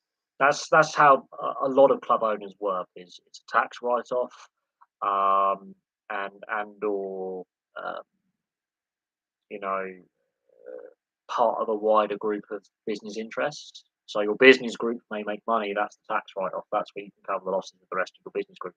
Spurs, I do believe, make money pre-tax, post-tax. I don't know. I don't know how their ownership structure works, but they have a lot of debt in regards to the stadium, um, which is another reason why they buy and sell players like Gareth Bale quite a bit. Is they make money, don't win silverware. So eventually their business model will cost them. But they're a club currently in freefall, and I think the way Levy operates, which is Joe Lewis's right hand man, and ENIC's basically face of the company, face of the ownership group. Because it's not just Joe Lewis; he's the main money man, but then his family have a big stake in the club as well. If he was to pass away, for example, because of his age. Um, it's not as yeah Spurs. Uh, yeah, their deal with the NFL makes them a lot of money. Yes. But does it actually help Tottenham Hotspur as a football club be successful? No. Spurs are going to get those similar kind of 1940 chance that the New York Rangers got. The New York Rangers in the NHL Original Six. Well, now it's going to be 29 years since they won a Stanley Cup. They could do it this year, ironically, but they last won the Stanley Cup in 1994. Before that, 1940. It had been a very, very long time since they had won the Stanley Cup. Long, long time. And out of the original six, I think they're the least successful out of the original six in the NHL.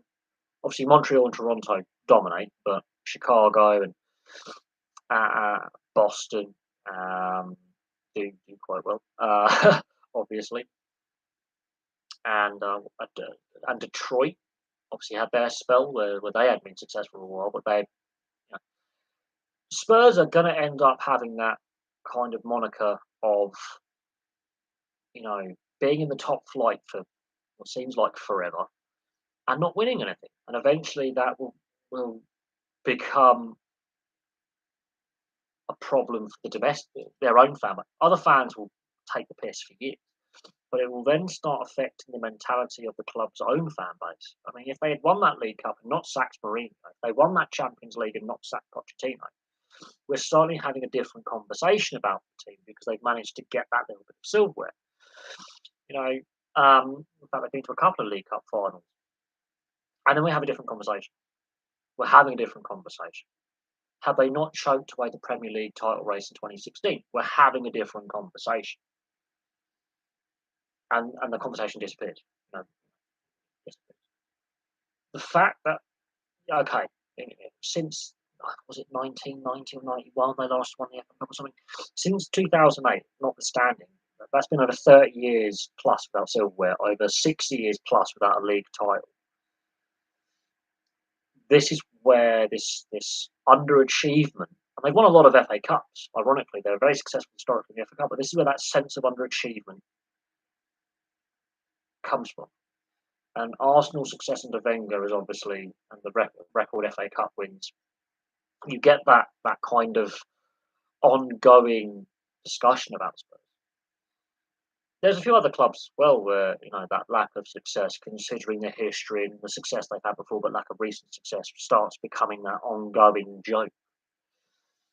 And ongoing debate, like Newcastle, they've not won silver for a very long time. Suddenly they are competing again, and they're being run properly for the first time in 20 years.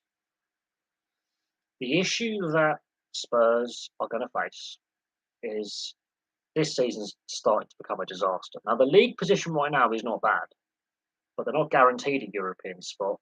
Teams like Brighton,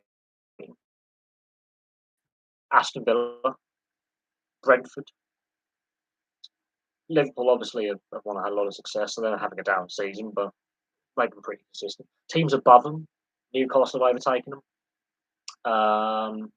Manchester United have overtaken them again. Man City and now Arsenal, their biggest rivals, light years ahead in player development, scouting, transfer policy, and that's been borne out on the field. You look at some of the handful of signings Eddie Howe has made at Newcastle and the positivity he's brought just on the coaching aspect. Forget the ownership. Suddenly, that completely changes the direction that Newcastle United take. You don't have to spend stupid money. You've got to get the right pro scouting, the right scouting elements, coach appointments. Look at Newcastle. They've gone a very similar length of time since they've last won silver. They've got a lot of silverware in their trophy cabinet. Haven't done it in many people's lifetime. They've come close. And Newcastle were the same in the 90s, those two FA Cup finals. The debate was they're nearly men, and they were. And the same conversations will be having at Newcastle in the 90s that are being had about Tottenham now. One of the most profitable clubs, one of the wealthiest clubs, can't win silverware. Bayer Leverkusen have it in Germany, where they've won a little bit of silverware, but with where they were in German football at the time and how competitive they were in Champions League finals and German Cup finals and being runners up in the Bundesliga and being very, very close. Bayer Leverkusen, joke on Bayer Leverkusen. Certain clubs will get this moniker because they have failed to capitalise on their position where they're very close and they need that one player or a couple of astute signings, maybe a depth player, maybe promote a few of the youth players to the main squad to it. And they sell that wrong player. And then they make that wrong managerial appointment or whatever it may be. They come close, they don't take that next step. Some of their transfers don't work out. They sell one or two of their key players, maybe they retire, and they don't. And then it starts becoming that losing mentality, that losing culture. And this is what's happened at Spurs.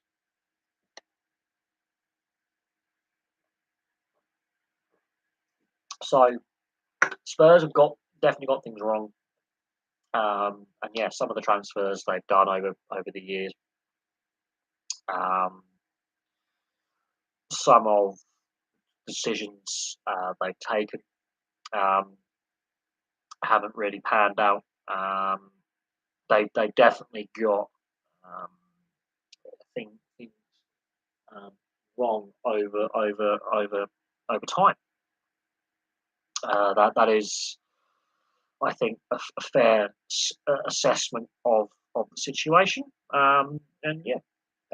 Daniel Levy is the public face of the company, and he does take the brunt of the frustration of the fan base. I think that's a very, very fair assessment and understandable frustration. Very understandable frustration that fans feel, and unfortunately, until they win that first piece of silverware with the current squad, that view of Daniel Levy and how, on a business standpoint, they make money, but on a playing standpoint,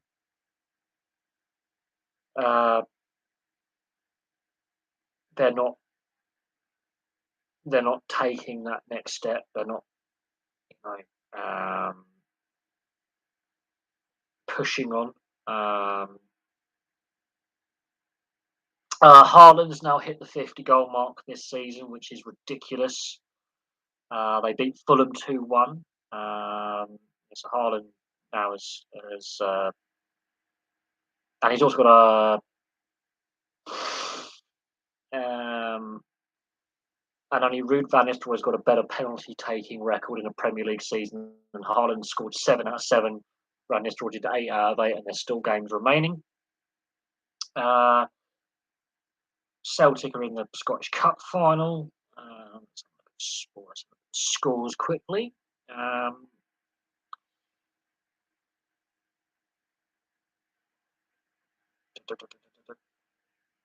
Manchester United have beaten Aston Villa.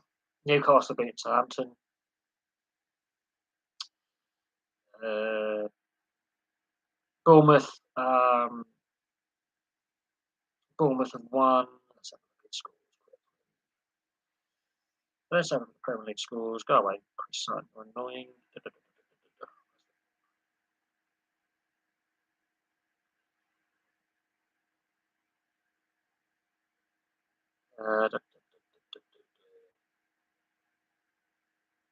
Bournemouth 4, Leeds 1. That's a key result. Fulham 1, Man City 2. Man United beat Aston Villa 1-0. Newcastle beat Southampton 3-1. Liverpool are currently 3-0 up against Spurs. That is a statement. And that means Liverpool will now leapfrog Spurs as well. Spurs have now dropped out of the European places, which is very, very telling. Um, the relegation fight, Leicester have got a game in hand over Forest, which I think could prove crucial if Leicester draw or win that, not Forest drop back into the bottom three. That's key to note. Southampton, I think, are as good as relegated. Everton are in serious trouble as well. But now Liverpool, as things currently stand, have just leapfrogged Spurs. Plus, they've got a far superior goal difference. Spurs have got a very worrying goal difference. Same goal difference as Villa. I think they're ahead on head to head, or on wins losses, which is very, very interesting. Brighton are just behind Spurs as well. Brentford aren't a million miles. Brighton have got a lot of games in hand. Brighton could definitely leapfrog Liverpool, actually. And then we're looking at the bottom end. I mean, it's I think it's between Leeds, Forest, and Leicester as the third relegation spot. I think Everton are done. Their goal difference is horrendous. Southampton's goal difference it's getting a bit ridiculous in the Premier League, but 3-0. That's curtains in my opinion for um, the Spurs are in free fall. I can't see how they can turn the situation around. I think they are in serious trouble now at this point. I think.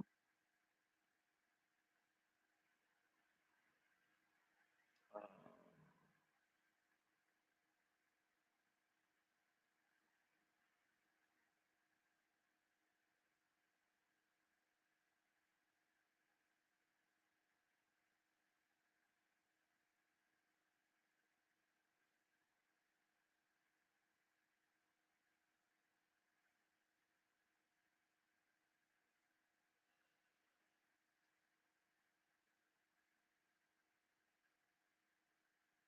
so yeah, Spurs are in serious trouble. So yeah, Spurs are in serious trouble. So yeah, Spurs are in serious trouble. So yeah, Spurs are in serious trouble. So yeah, Spurs are in serious.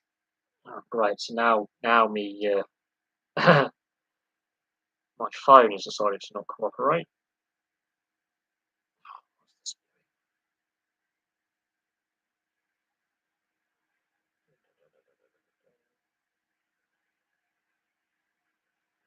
That that. So yeah, no, it is what it is. I think that was an interesting one. So yeah, there's that. Celtic, I think, are now through the Scottish Cup final, and they defeated Rangers in the process of doing that. That's again the old firm rivalry. I think is now firmly in Celtic's corner in that one. But as I said at the start of the live stream, we're now at that point in the season where cup final opponents are getting decided, relegation battles are getting decided, promotion battles are getting decided, European qualification is getting decided, and Spurs, I mean, they have just completely collapsed. I mean, Liverpool now, as things stand, have leapfrogged them into that Europa League spot, which is very, very telling. And then you look at Brighton with 3, 4 games in hand, and the way Brighton are playing, Spurs could miss out on Europe altogether. And that then raises questions about where Spurs are at as a club. Yeah, like Inverness, ironically, you know, that famous headline, Cali go ballistic, Celtic are atrocious, was the famous headline from all those years ago. And you do get those underdog stories. I don't think Inverness Cali Thistle beat Celtic in the Scottish Cup final. So I don't think that happened. But it does show that the old firm rivalry this season has definitely swung in Celtic's favour. It goes to the head-to-head. The momentum swing in Scotland has gone back to Celtic. Aberdeen have, since sacking the manager, are now on a good run of form as well, and they've beaten Rangers. So Rangers are in a vulnerable position right now. And obviously, since Gerrard's left, things have sort of wheels have come off somewhat. Van Bronckhorst has been sacked, so things aren't all rosy at Rangers. And I think Celtic have to be commended for getting Postecoglou appointed. There were a lot of question marks over appointing the Australian, and it's paid off. Yeah, Super Cali go ballistic, Celtic are atrocious is obviously that famous headline from all those years. I think about 20 years ago, that headline, because there was a cup shock. But yeah, and then obviously we circle back to the competitiveness of the Scottish league system, and where would Celtic or Rangers finish in the English league system? At the moment, I think there is a gulfing class between Celtic and Rangers, and I think Rangers, much like Liverpool, for example, are having that downturn in fortunes for a season or two, and Scottish football does have its issues. Scottish football is not as financially. There are financial concerns, and obviously now with the English Premier League saying from like 2025, 2026 season onwards, they're going to move away from gambling sponsorship, and the Scottish league system has been heavily criticised for stating it's up to individual clubs to make the decision whether who their stadium sponsor and shirt sponsor and title sponsor are. No, and they did state. I mean, Scottish football has precarious, well, Scottish sport in general, but Scottish football has precarious finances, and that is the case until we see significant investment, where potential buyers come in and invest money for clubs. It's going to be Rangers and Celtic all the time.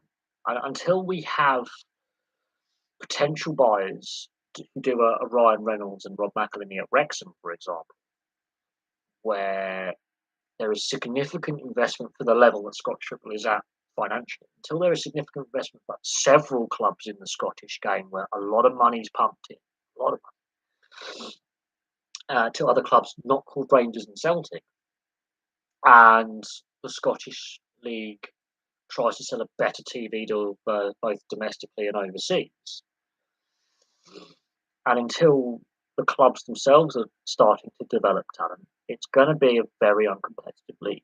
And they have to look at the league structure and the amount of teams in the league, both the top flight, second division, third, fourth, that kind of thing. They have to seriously look at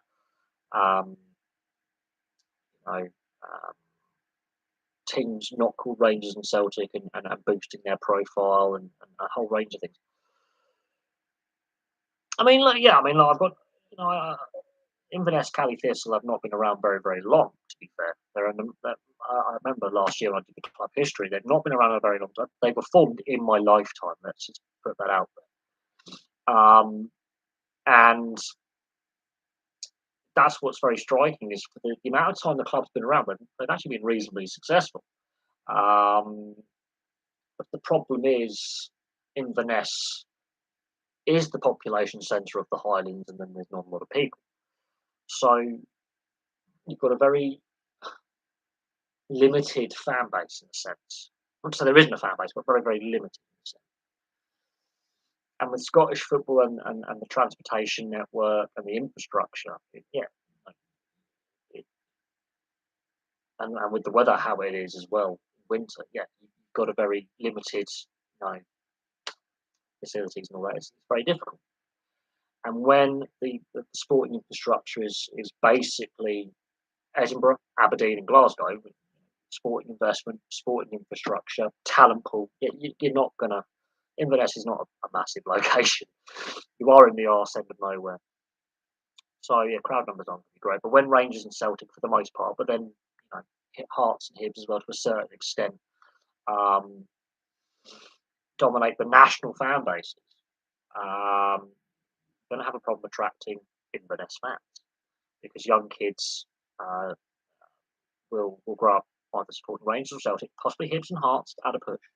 But more likely Rangers and Celtic, and if not a Scottish club, they're going to be more interested in the English Premier League or the European top leagues. They're not going to want to buy, an Inverness Cali Thistle shirt. They're not going to want to go to Inverness Cali Thistle unless Rangers or Celtic are the away team. So already you don't have that potential fan base because of how Scottish football sells itself.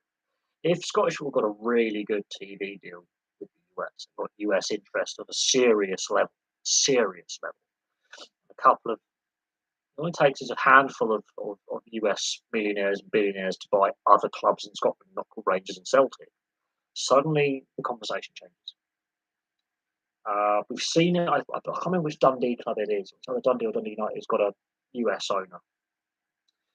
If you can get more American money, for example, like we have suddenly coming in, spurring, you know, um, and if you do get that Leicester City style season where a club not called Rangers or Celtic does an Aberdeen and win and is quite dominant for a period, suddenly the conversation changes drastically changes because that's what is needed to happen. Either a team has a fairy tale season, even if it's only one season where they win the league, just that once, it changes the conversation where it's Rangers and Celtic. If some other team can do what Aberdeen did in the early 80s and be a pretty good side for basically a decade, the conversation changes for the positive in the medium term.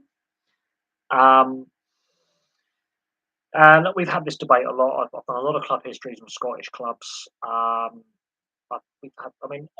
of the St Mirren comments. There's a St Mirren fan in Russia, for example, who is, I believe, Scottish, but he's over there because of the oil or gas industry. And so there are fans of Scottish clubs, not called Rangers and Celtic, who live outside Glasgow. So there is that interest. But it's how the Scottish League, much like how the ECB have dealt with cricket, much how we ourselves domestically promote our domestic leagues, our domestic sports to a wider audience domestically. If Scottish football could market itself a bit better, and if Scottish clubs could get that outward investment, suddenly the conversation changes massively. But it can't be Rangers and Celtic that get that investment, ironically. We need a Motherwell or a Partick or a Falkirk or an Inverness, possibly an Aberdeen again, to get that investment, or maybe all those clubs suddenly get a load of investment. Suddenly the conversation changes because then it puts pressure on Rangers and Celtic to stay at the top, more pressure. Suddenly we have a conversation, and I'll delve into that when I look at some of the other big Scottish clubs and their history and their successes, their failures, the trophies they've won, the finals they've been to, their European runs. Suddenly the conversation changes. But until that happens, you're going to have the old firm dominate Scottish football, and it's going to, I think, have serious long-term impacts for the standing of Scottish football in Europe and globally. And then it will have an impact on the national side because they're not developing players like they used to. That player development's dropped off. There's not a superstar Scottish player right now who not only is a big name in Scottish football, but the European game where they're recognisable and they've done something in an international World Cup or a Euros. We're not getting that.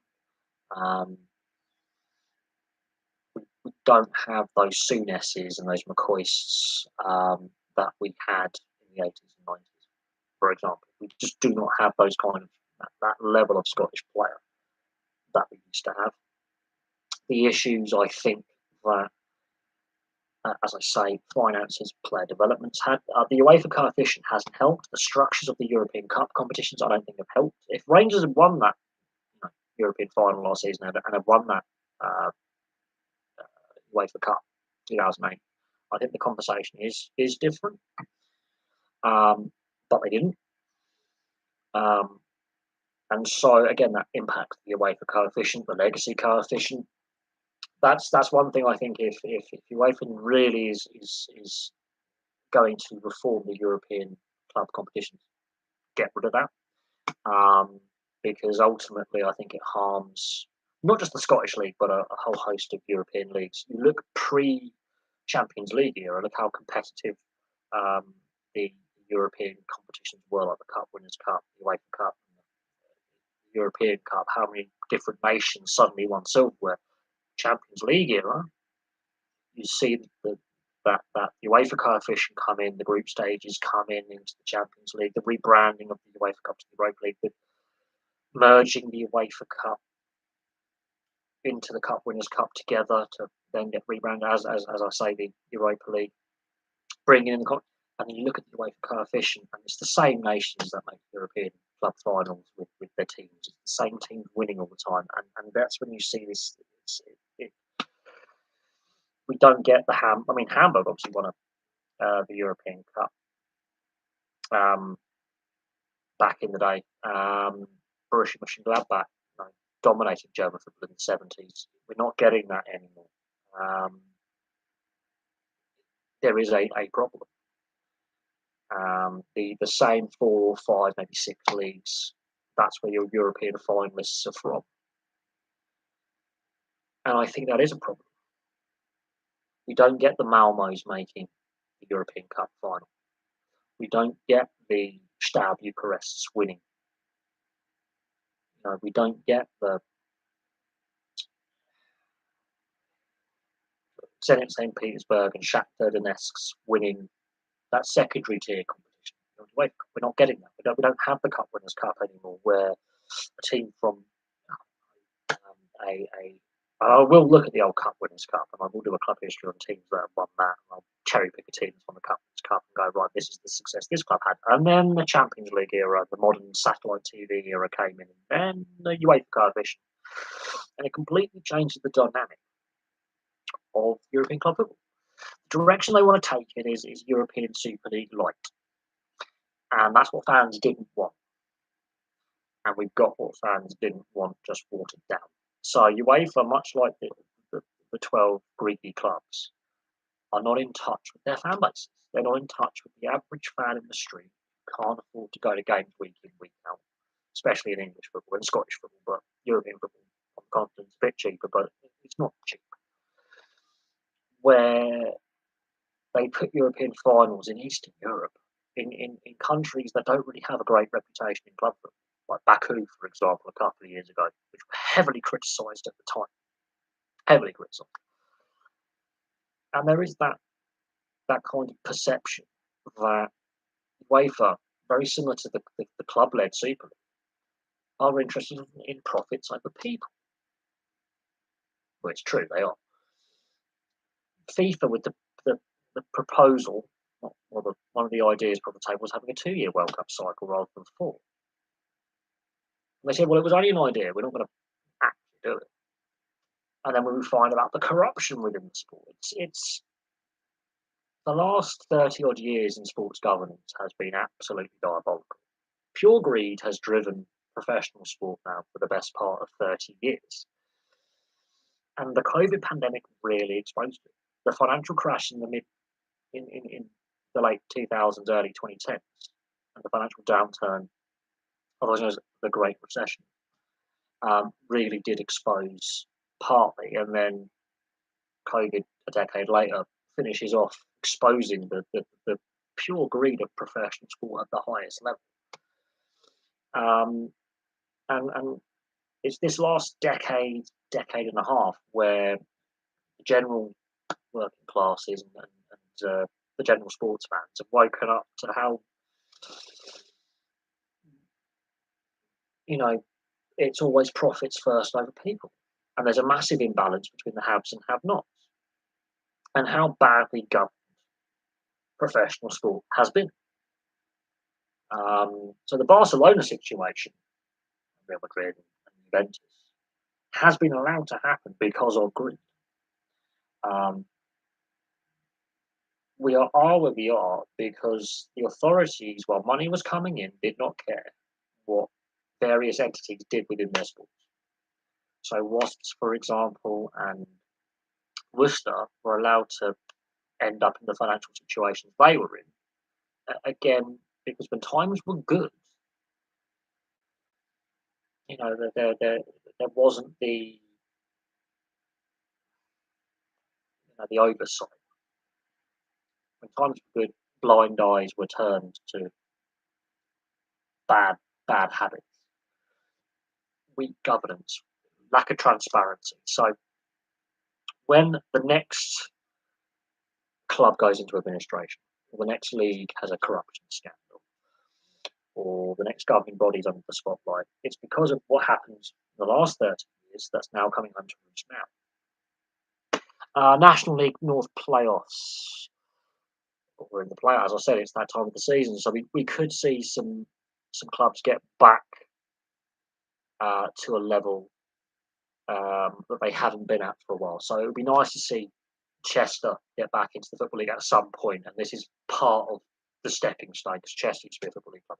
It would be nice to see Kidderminster, again an ex-Football League club, get back to that higher level, but they've got to get to the level above.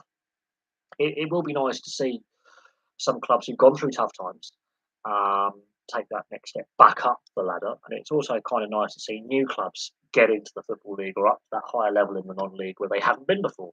That's progression. This is why it's now harder for an ex-Football League club who got relegated to get back to the Football League, is because if, like Kidderminster, most of these sides have got the majority of they're not just semi-pro, they're basically professional. They're classed as semi-pro because they've got an X amount of. I think to be classed as semi-professional, a percentage of your club has to be on semi-pro contract, and a percentage has to be on full-time. To be classed as a full-time professional club, every player is on a full-time contract. And I think all of the National League, and I think a fair proportion of North and South National, are now professional. So it just shows how the last 20 years non-league football has changed, which is why it's taken Wrexham, for example, in part, Wrexham so long to get back, and why Scunthorpe United and Yeovil, for example, as two of the clubs that got relegated out of the National League this season, who were in the Football League recently, because they dropped down a level and it's still all professional games and teams they've got to face. And that shows. It just shows. It's why Chesterfield is stuck there. Notts County, could win the playoffs and do the whole thing. Notts County unlucky not to be automatically promoted this season, and it literally came down to the Wrexham Notts County game at the end of the season to basically decide the National League title. I think Notts County, with what they've done this season, is going to be very, very hard to repeat next season with the points total. But I think Notts County will be the next, will possibly, if they don't make the playoffs this year, that could be another season. National League South playoffs: Chelmsford, St Albans, Dartford, Worthing, Braintree. Again, I think Chelmsford. No, I don't think any of those clubs have ever been in the Football League. So if they were to make the National League, I think that is exceptionally important, because then you've got National League North versus National League South heads. I think the champions of North and South, I think, also in the playoffs as well. And then it gets interesting how it all works out, how the pyramid works, because you've got several clubs getting relegated, and then you've got to work out who gets promoted. But that's an issue for the non-league to figure out, how they structure their promotion relegation systems. But again, I don't think any of those towns in National League South have ever been a Football League side, whereas the predecessor to Chester were. I think Kidderminster have been. So it will be interesting to see the dynamics because when they get to Ebbsfleet United and AFC Fylde with them promoted as champions of National League North South. Okay, so that is the case. Then the National League will have, I think, 4 relegation spots, if I'm not mistaken, or is it 3? It just gets interesting then, and then it obviously the relegation side of it. What happens if, as time goes on, with promotion and relegation? Let's say it's more northern side, and the 2 sides and all the sides that get relegated next season would technically be classed as National League North sides because of geography. You don't then have to restructure who plays in what league. I mean, this is where it gets interesting. So I know Yeovil have got relegated this season; they've been confirmed as going down to National League South. We know they'll be playing there. We know Scunthorpe have gone down. So it's going to be interesting. Well, let's say out of the 4 relegated teams, 3 are from what we classed as National League North, and only one's from National League South. What happens if next season all 4 teams that get relegated would be classed as Maidstone? So 3 would technically be um, National League South and only 1 National League North. That gets very interesting when redefine league structures in the non-league, because there'll be some teams that would have to go, right, now you're playing in a different league structure, right? But all those sides there, all former football league sides, all of them. Maidstone obviously have gone bust and reformed, but all of them have been football league sides in my lifetime. And that's the stunning thing. All of them are ex-football league sides. I mean, Scunthorpe, it's their first season in the National League, and Yeovil, yeah, a decade ago, were a championship side. It's ridiculous. So was Scunthorpe, I believe, as well. Scunthorpe and Yeovil, just over a decade or so ago, were championship sides. So it just shows that Yeovil, I think, overextended themselves financially, and then it just fell apart. Scunthorpe badly run. Torquay never really had, always flirted at the bottom levels of the Football League, didn't really get up to the levels, and Maidstone again went bust, had to reform, haven't been back to the Football League since 1992. So the debate we're now having is, I will get around to doing a Yeovil Town club history. That's going to be interesting, really is, because of just relegated. That's going to be a very interesting club history because of that spell they spent in the Football League, which is the best part of 2 decades. I think they got promoted to the Football League in 2004, and they got relegated. I'm going to say about 4 or so years ago, if I'm not mistaken. 4 or 5 years ago, I think Torquay. They lost in the Football League. It's been a very humbling return to non-league status for them. And as I say, it's been a massive struggle, and now they are going the wrong way. And it just shows how hard it is as a former Football League club. Yeovil Town had to go like Bishop Stortford, Taunton, Hemel Hempstead, Weymouth. My dad used to play for Dorchester against one. Farnborough, yeah, no, Farnborough. I remember Slough, yeah. Well, next door neighbour used to play for Farnborough and Stevenage. Yeah. I wouldn't say they will go completely belly up, but it has been quite remarkable their decline on the field. I think COVID has accelerated that decline. They've obviously had a poor season. Now, the issue that I now have is it just shows how hard it is to get back up to Football League status.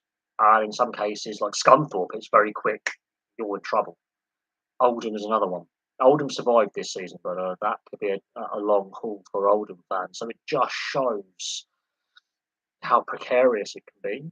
Wrexham, I think, is the story. Wrexham is the story of like, this is how long it's taken. And it took a lot of outside new investment, new owners, wealthy owners to come in order for the club to get back. It only took a couple of seasons. Before they come along, the club's going nowhere.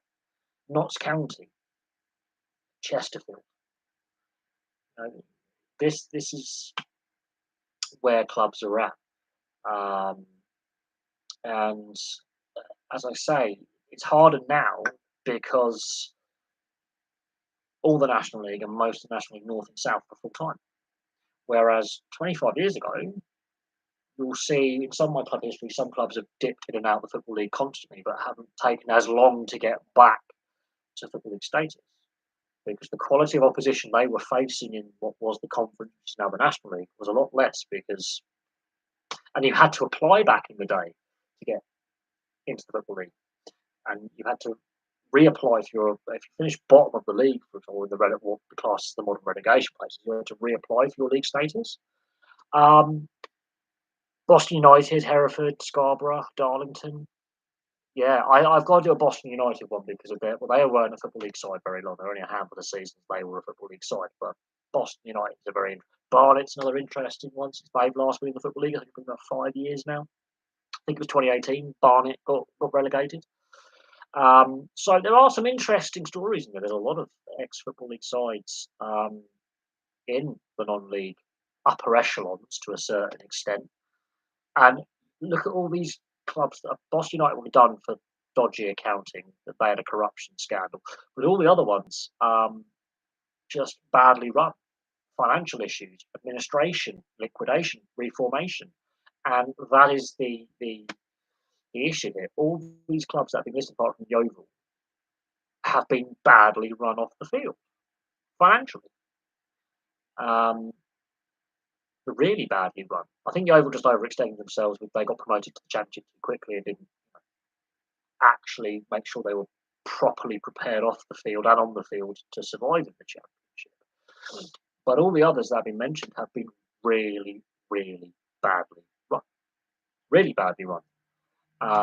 Multiple administrations, multiple winding up orders, liquidations, reforming, really poor administration, like poor ownership. And we do have to question not only the Football League and the Premier League, but also the non-league with the current ownership tests and transparency of ownership. And we've been calling for fans have been calling for it for a very, very long time. There's a lack of trust with the authorities. There's a lack of transparency, and the amount of bad owners within the English game is shocking. And again, that independent regulator, the 50+1 rule, having more fan involvement with club ownership or being a member of a club, really actually meaning something where you have an ownership stake, I think is growing strong. You just look at the list of clubs there. And as I say, some of them have been in the upper levels of the Football League, and Oldham, Premier League club in my lifetime. So, and they're the first ex-Premier League club to end up. They were a fan of the Premier League, by the way. I'll have to do an Oldham Athletic history video as well because that's going to be really interesting. But now you look at some of these ex-football non-league clubs that have only recently got in the Football League, like Stevenage, Crawley, Forest Green Rovers, Sutton United, and sticking around. Now, Yeovil will be the example that I will hark back to because they were in there, they stabilised, and then they rapidly went up, and then relegation, struggle a little bit, relegation.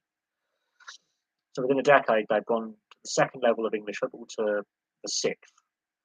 I would argue Scunthorpe and Yeovil will be the examples I use of clubs going up and then going back down. Portsmouth is another one, up, down. Leeds, Bradford. Oldham is the one, though, of a former Premier League side ending up in the non-league. Bradford City, okay, they were in League Two. Swindon Town, but that for me is Newport, Hagnall, and Ascot. I mean, look, that is a fantastic achievement to do. That 10,000. I mean, yeah, okay, it's not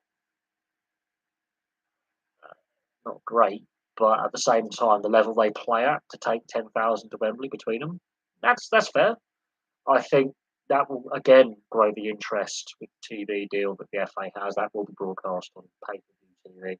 Um, the fact it's an FA final, there'll be some international interest in that. Ironically, yes, people overseas will be watching that, um, uh, and that then builds the interest, which is where the Ryan Reynolds, Rob McElhenney at Wrexham, non-league clubs, um, that interest builds.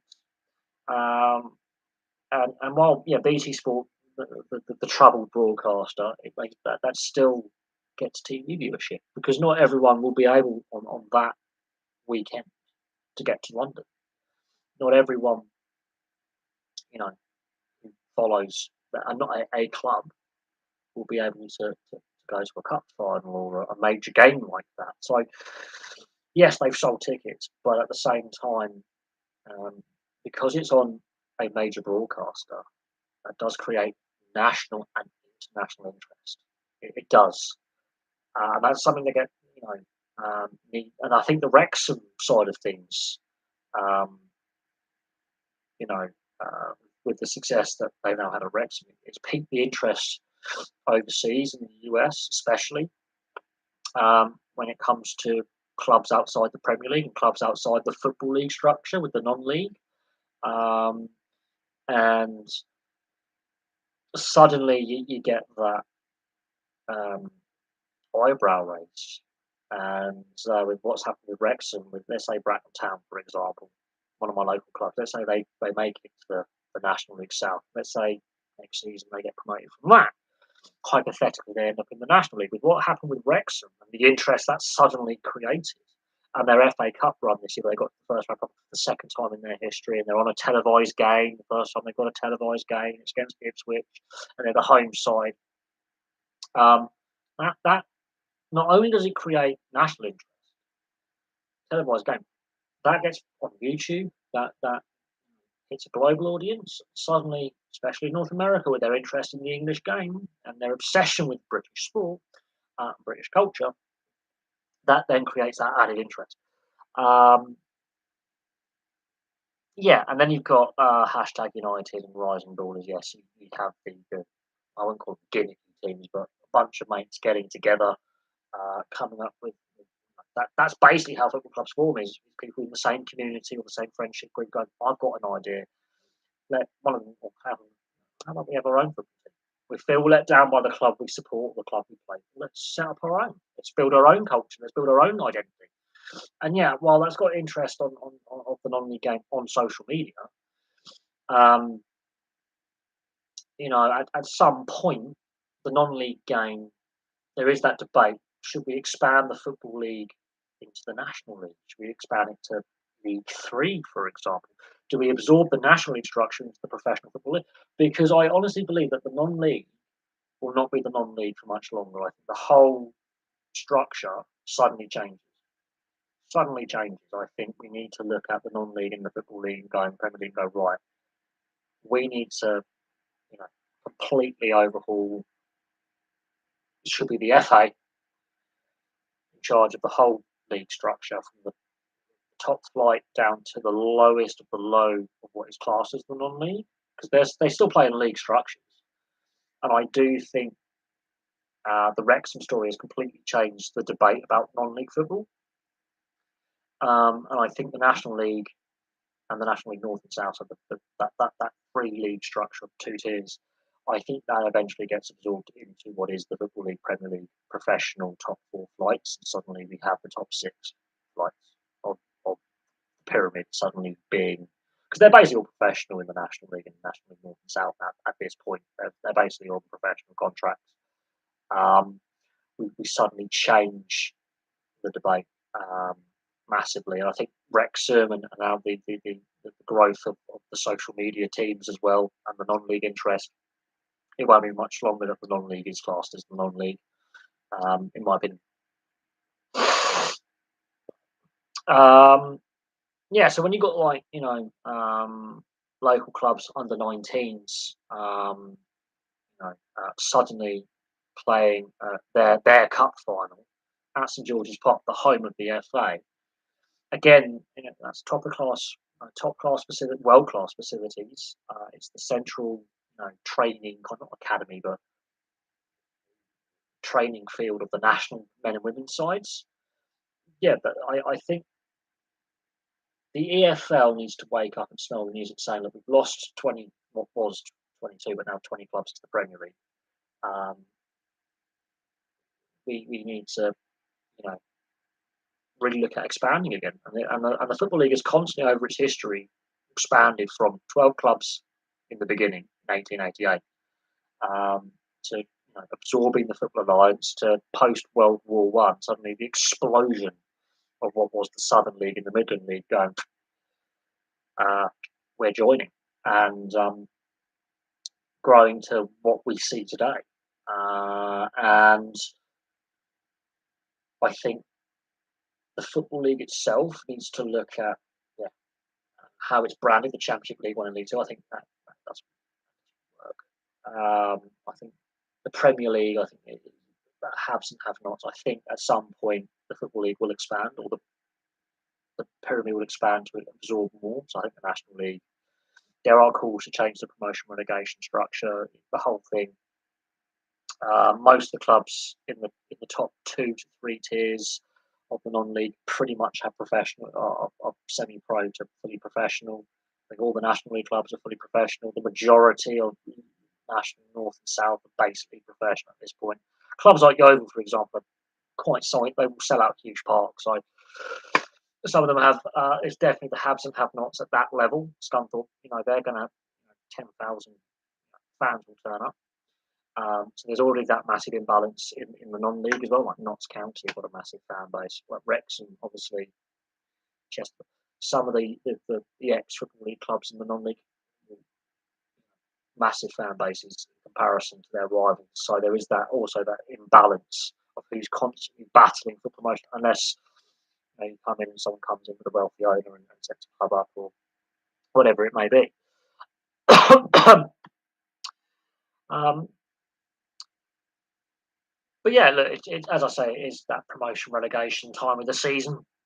We're going to see, I think, a big club. I think Everton will be the big club relegated. I think Everton and Leicester, maybe. I think he's just above the relegation zone. But I think Everton are going to get relegated. Um, Nottingham Forest, I think, could possibly, because their goal difference. But I think Everton, if Everton get relegated, that will break the internet. Um, they're the longest tenured top flight club in England. I think they've played the most seasons in the top flight as well. So if Everton get relegated, that will send massive shockwaves through not just English football, but football in general. They do have a sizable American fan base. That would be. But look, clubs like Werewolves, they've got to start. You've got to start somewhere. You've got to have achievable goals, and set yourself those targets. So if this is what I keep saying, if we're talking about the football pyramid of the league structure, you weaken the base and you have all these clubs, facing going out of business. The system fails. So it's like Rushden and Diamonds. Look at the amount of clubs that have had to reform. Some have gone completely out of business. If enough teams within, like, look at a building. If you have a weak foundation, the building falls down. Put a strong foundation, the building stays standing for longer. So it is important that these lower level clubs continue to grow. Like the FA Vars final between Newport Pagnell and Ascot United. I mean, that's vitally important for the game. And it's in back-to-back seasons that you've got a team from Berkshire in that final. Binfield with the club before. It is vitally important for the health of the sport. That the grassroots, the lower, semi-pro and professional leagues, that the clubs are in a healthy financial state, and that governance is key. And that's another thing that's come out of the COVID pandemic is there's been question marks about non-league club governance, football league club governance, Premier League club. The whole thing there needs to be more transparency, and we are discussing salary caps and spending caps and making player wages fully transparent. And then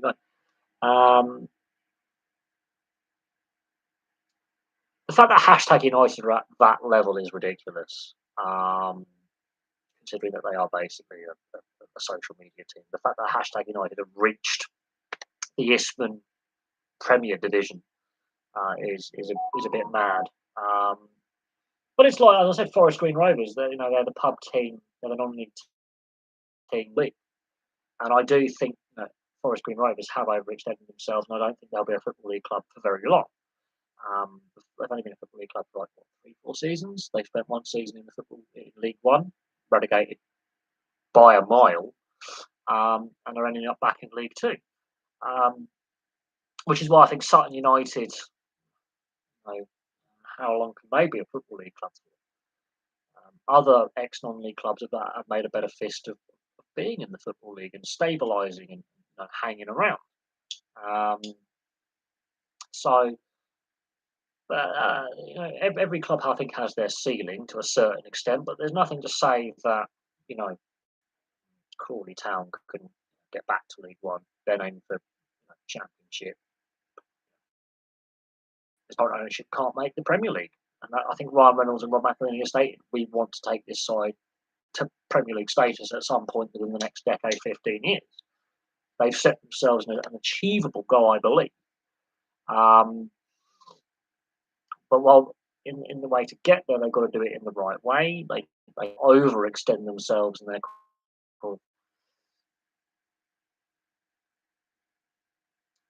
yes, a hashtag United. The fact that they started 5 years ago, that is ridiculous.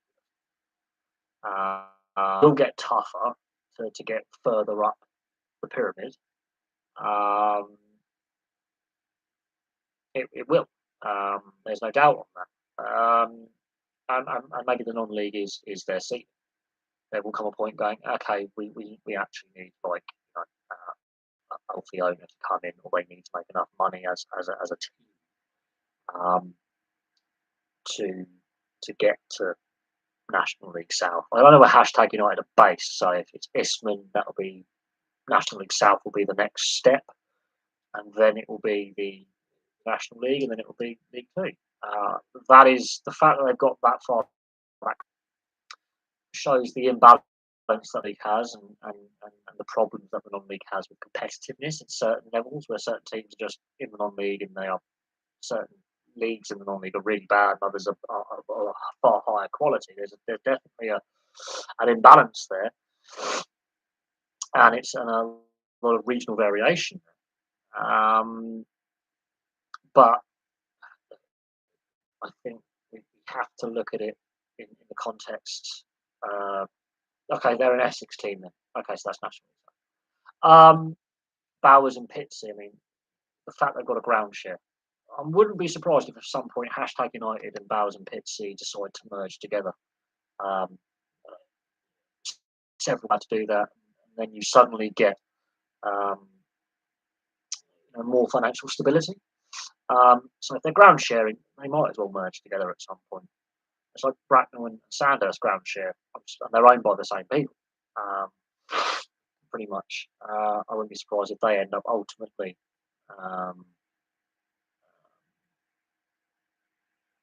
merging together. Cavan and Waterlooville, for example. Sutton United is the result of two clubs merging together. Newcastle United, two clubs merging together. So it wouldn't surprise me if at some point the decision's made to go, let's pool our resources together, and it works. And look, that's a merger of itself.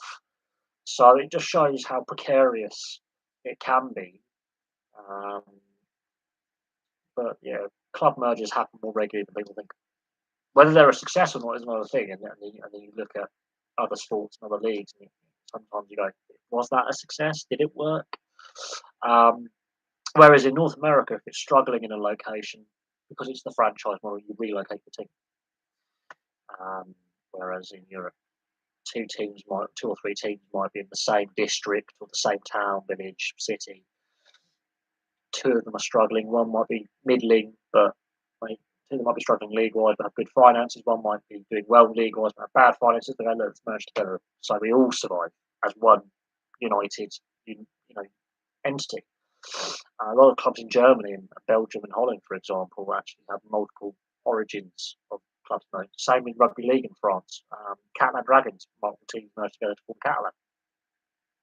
Catalan. So teams merging together in a location is not unusual or unheard of, but it's to various levels of success. That's the outcome. I will do a video on Havant and Waterloo and their history because that's a result of club merger. Rushden and Diamonds is the ultimate failure story, for example. Hayes and Yedding is another one where they merged together in the non-league. So it does show the precarious state of finances in the non-league, especially as you further down the levels you go, where two or more clubs merge together to survive. And I can see hashtag United if they want to continue. They merge with Bowers and Pinson, which then becomes a bit of a mess because it's a multiple, dynamic. The Eastman League Premier Division is a very good division. You've got teams like Horsham, Potters Bar, Town, Bognor Regis, Folkestone, Margate, Lewis, Canvey Island have made the first round prop of the FA Cup more than once. But again, when you're talking about non-league status, I don't follow the non-league. So that's me being brutally honest. I don't really follow the non-league except when a football league club falls in there, and then there's Scunthorpe United kind of situation or Yeovil Town talking where they really do play. In saying that, you seem to know about your non-league stuff. And when you say it's a good division, I would say that's that. That for the level they're playing at, it obviously must be a decent standard of quality football. And obviously, the professional game needs the semi-professional and the amateur game, the grassroots game, to support it in a healthy way. And some of these non-league clubs have had those cup runs. Like I remember Canvey Island having a cup run back in the mid 2000s, and it completely changed the financial fortunes of that club going forward. And yeah, new clubs get founded all the time. FC United of Manchester is another famous one, with fans basically being really pissed off with Glazer ownership of Manchester United, and they set up their own club. And they've done remarkable things in the non-league, and maybe one day they do make the. It's going to be tough.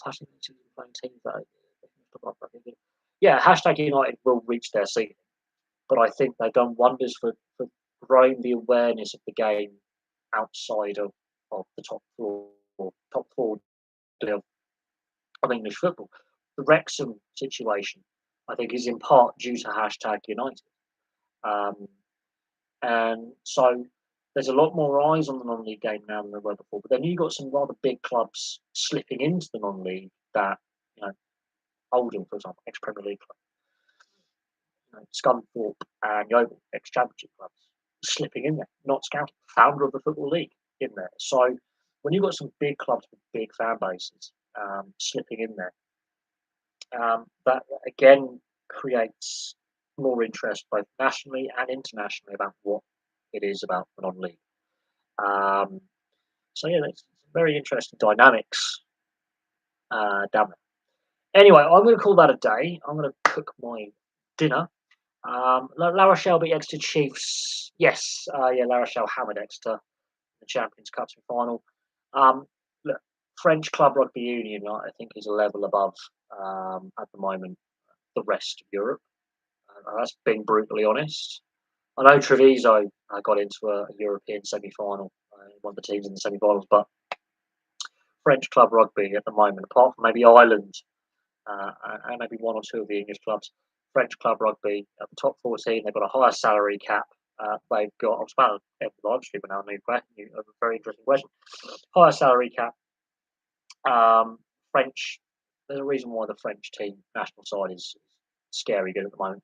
There's a reason why the Irish national side is scary at the moment as well. Um, so the Irish provinces and the French clubs just look at the dominance of European club rugby in their version of the Champions League, Europa League kind of format, their cup competitions. The Irish and the French dominate. Yeah, some English clubs in there have had some success, but the Irish and the French are the ones who dominate at club level, on the international club level. And it's scary. It's not even close. But that's because the French salary cap is higher, the French club finances are better, they've got a better TV deal. No clubs in the top two levels of French rugby union are basically administration. A lot of yeah, and, and, and then you look at the turnaround fortunes of the French national side over the last 4 or 5 years. There was a period where it wasn't great for the French national for about a decade. But you're looking, in this current World Cup cycle, and the coaching setup they've got, the club setup they've got, I think France and Ireland are going to dominate European club and international rugby for quite some time with how they operate. And the Irish have a very small player base professionally. But the way they're coached, the way they develop players, the relationship between the amateur clubs and the provinces, France, the relationship, again, we are seeing a different conversation. English, Welsh, rugby, bit of a mess, really. On the administration side, the finances, and it's how the game is structured. The French game, again, promotion relegation, but so far ahead of the English game. And it comes down to TV deal, share of TV market, both free to air and subscription, accessibility, costing, actual investment, whole range of things. And the English game could learn a fair bit from the French. Personally, you've got not just the top flight, but the second division. French club rugby is solid, whereas in England, the way it's governed, the way it's run, is a bit of a mess. If we're being honest, leaves a lot to be desired. Personally, I think the way the English club game is going, the way the Welsh provinces and club game is going, is quite troubling. And there is a reason why France and Ireland are that far ahead of the rest of the Six Nations. It's true. There is a reason why there's a massive golfing class in recent years. And yes, COVID has exacerbated things. We've discussed that before. COVID has obviously exposed a lot of flaws with finance and administration structures. But it was going to happen anyway. Wasps were going to go into administration anyway. It might have taken an extra year or two to end up there. Worcester maybe had COVID not hit, maybe not. But Wasps, the stadium situation with what was the Rico, which is now Building Society Arena of Coventry Builders, that was going to happen anyway. That stadium, which replaced Highfield Road, has been lead weight around Coventry City Football Club, which nearly killed the football club, and it killed Wasps. And Wasps, there were concerns when they moved out of London to Coventry that, hey, we've got problems here. And that move from London to Coventry has killed the club from where they were. So, and Worcester, yeah, COVID did for them, but Wasps were going to go into administration had COVID not hit. Honestly, it might have taken an extra 2-3 years, but it was going to happen. And unfortunately, Premiership Rugby and the RFU have been asleep at the wheel. The same issues that Football faces, rugby faces. Rugby's not willing to wake up and smell the music. Football's not willing to reform either, which is the problem. Which is why fans are saying we need independent regulators, the FA and the RFU have failed to govern the game. The various league structures of governance have failed to govern the game. And go back to the beginning of the live stream, talking about the ECB and the direction cricket's taken, and the fact that Andrew Strauss has failed as an administrator. The ECB has failed as an administrative body for the best part of a decade and a half, 2 decades. And when you chase that short-term monetary gain over long-term growth exposure, you might make a little bit less money, but over a longer period of time, you make the same amount of money you make in half the time. But you get more eyes on your product, you get a more solidified fan base, better attendances, better merchandise sales. You might make the same amount of money over 10 years that you might make in 3, but your product's more accessible. We're having a different conversation. By putting it behind a paywall, you get that short-term injection, and people aren't turning up to games. Wages are outstripping income, that kind of thing. So, yeah, anyway, I'm going to call that there. I'm going to put my dinner on and watch the 2 NRL games that I missed this morning. But thank you very much for all the questions. We have discussed a fair bit. Interesting on the rugby union, man. It's very, very interesting. I think we covered the 3 big major professional sports in this country, which is cricket, football, rugby union, or soccer to North Americans. So thank you very much. Appreciate it, and I'll have some more content for you very, very soon.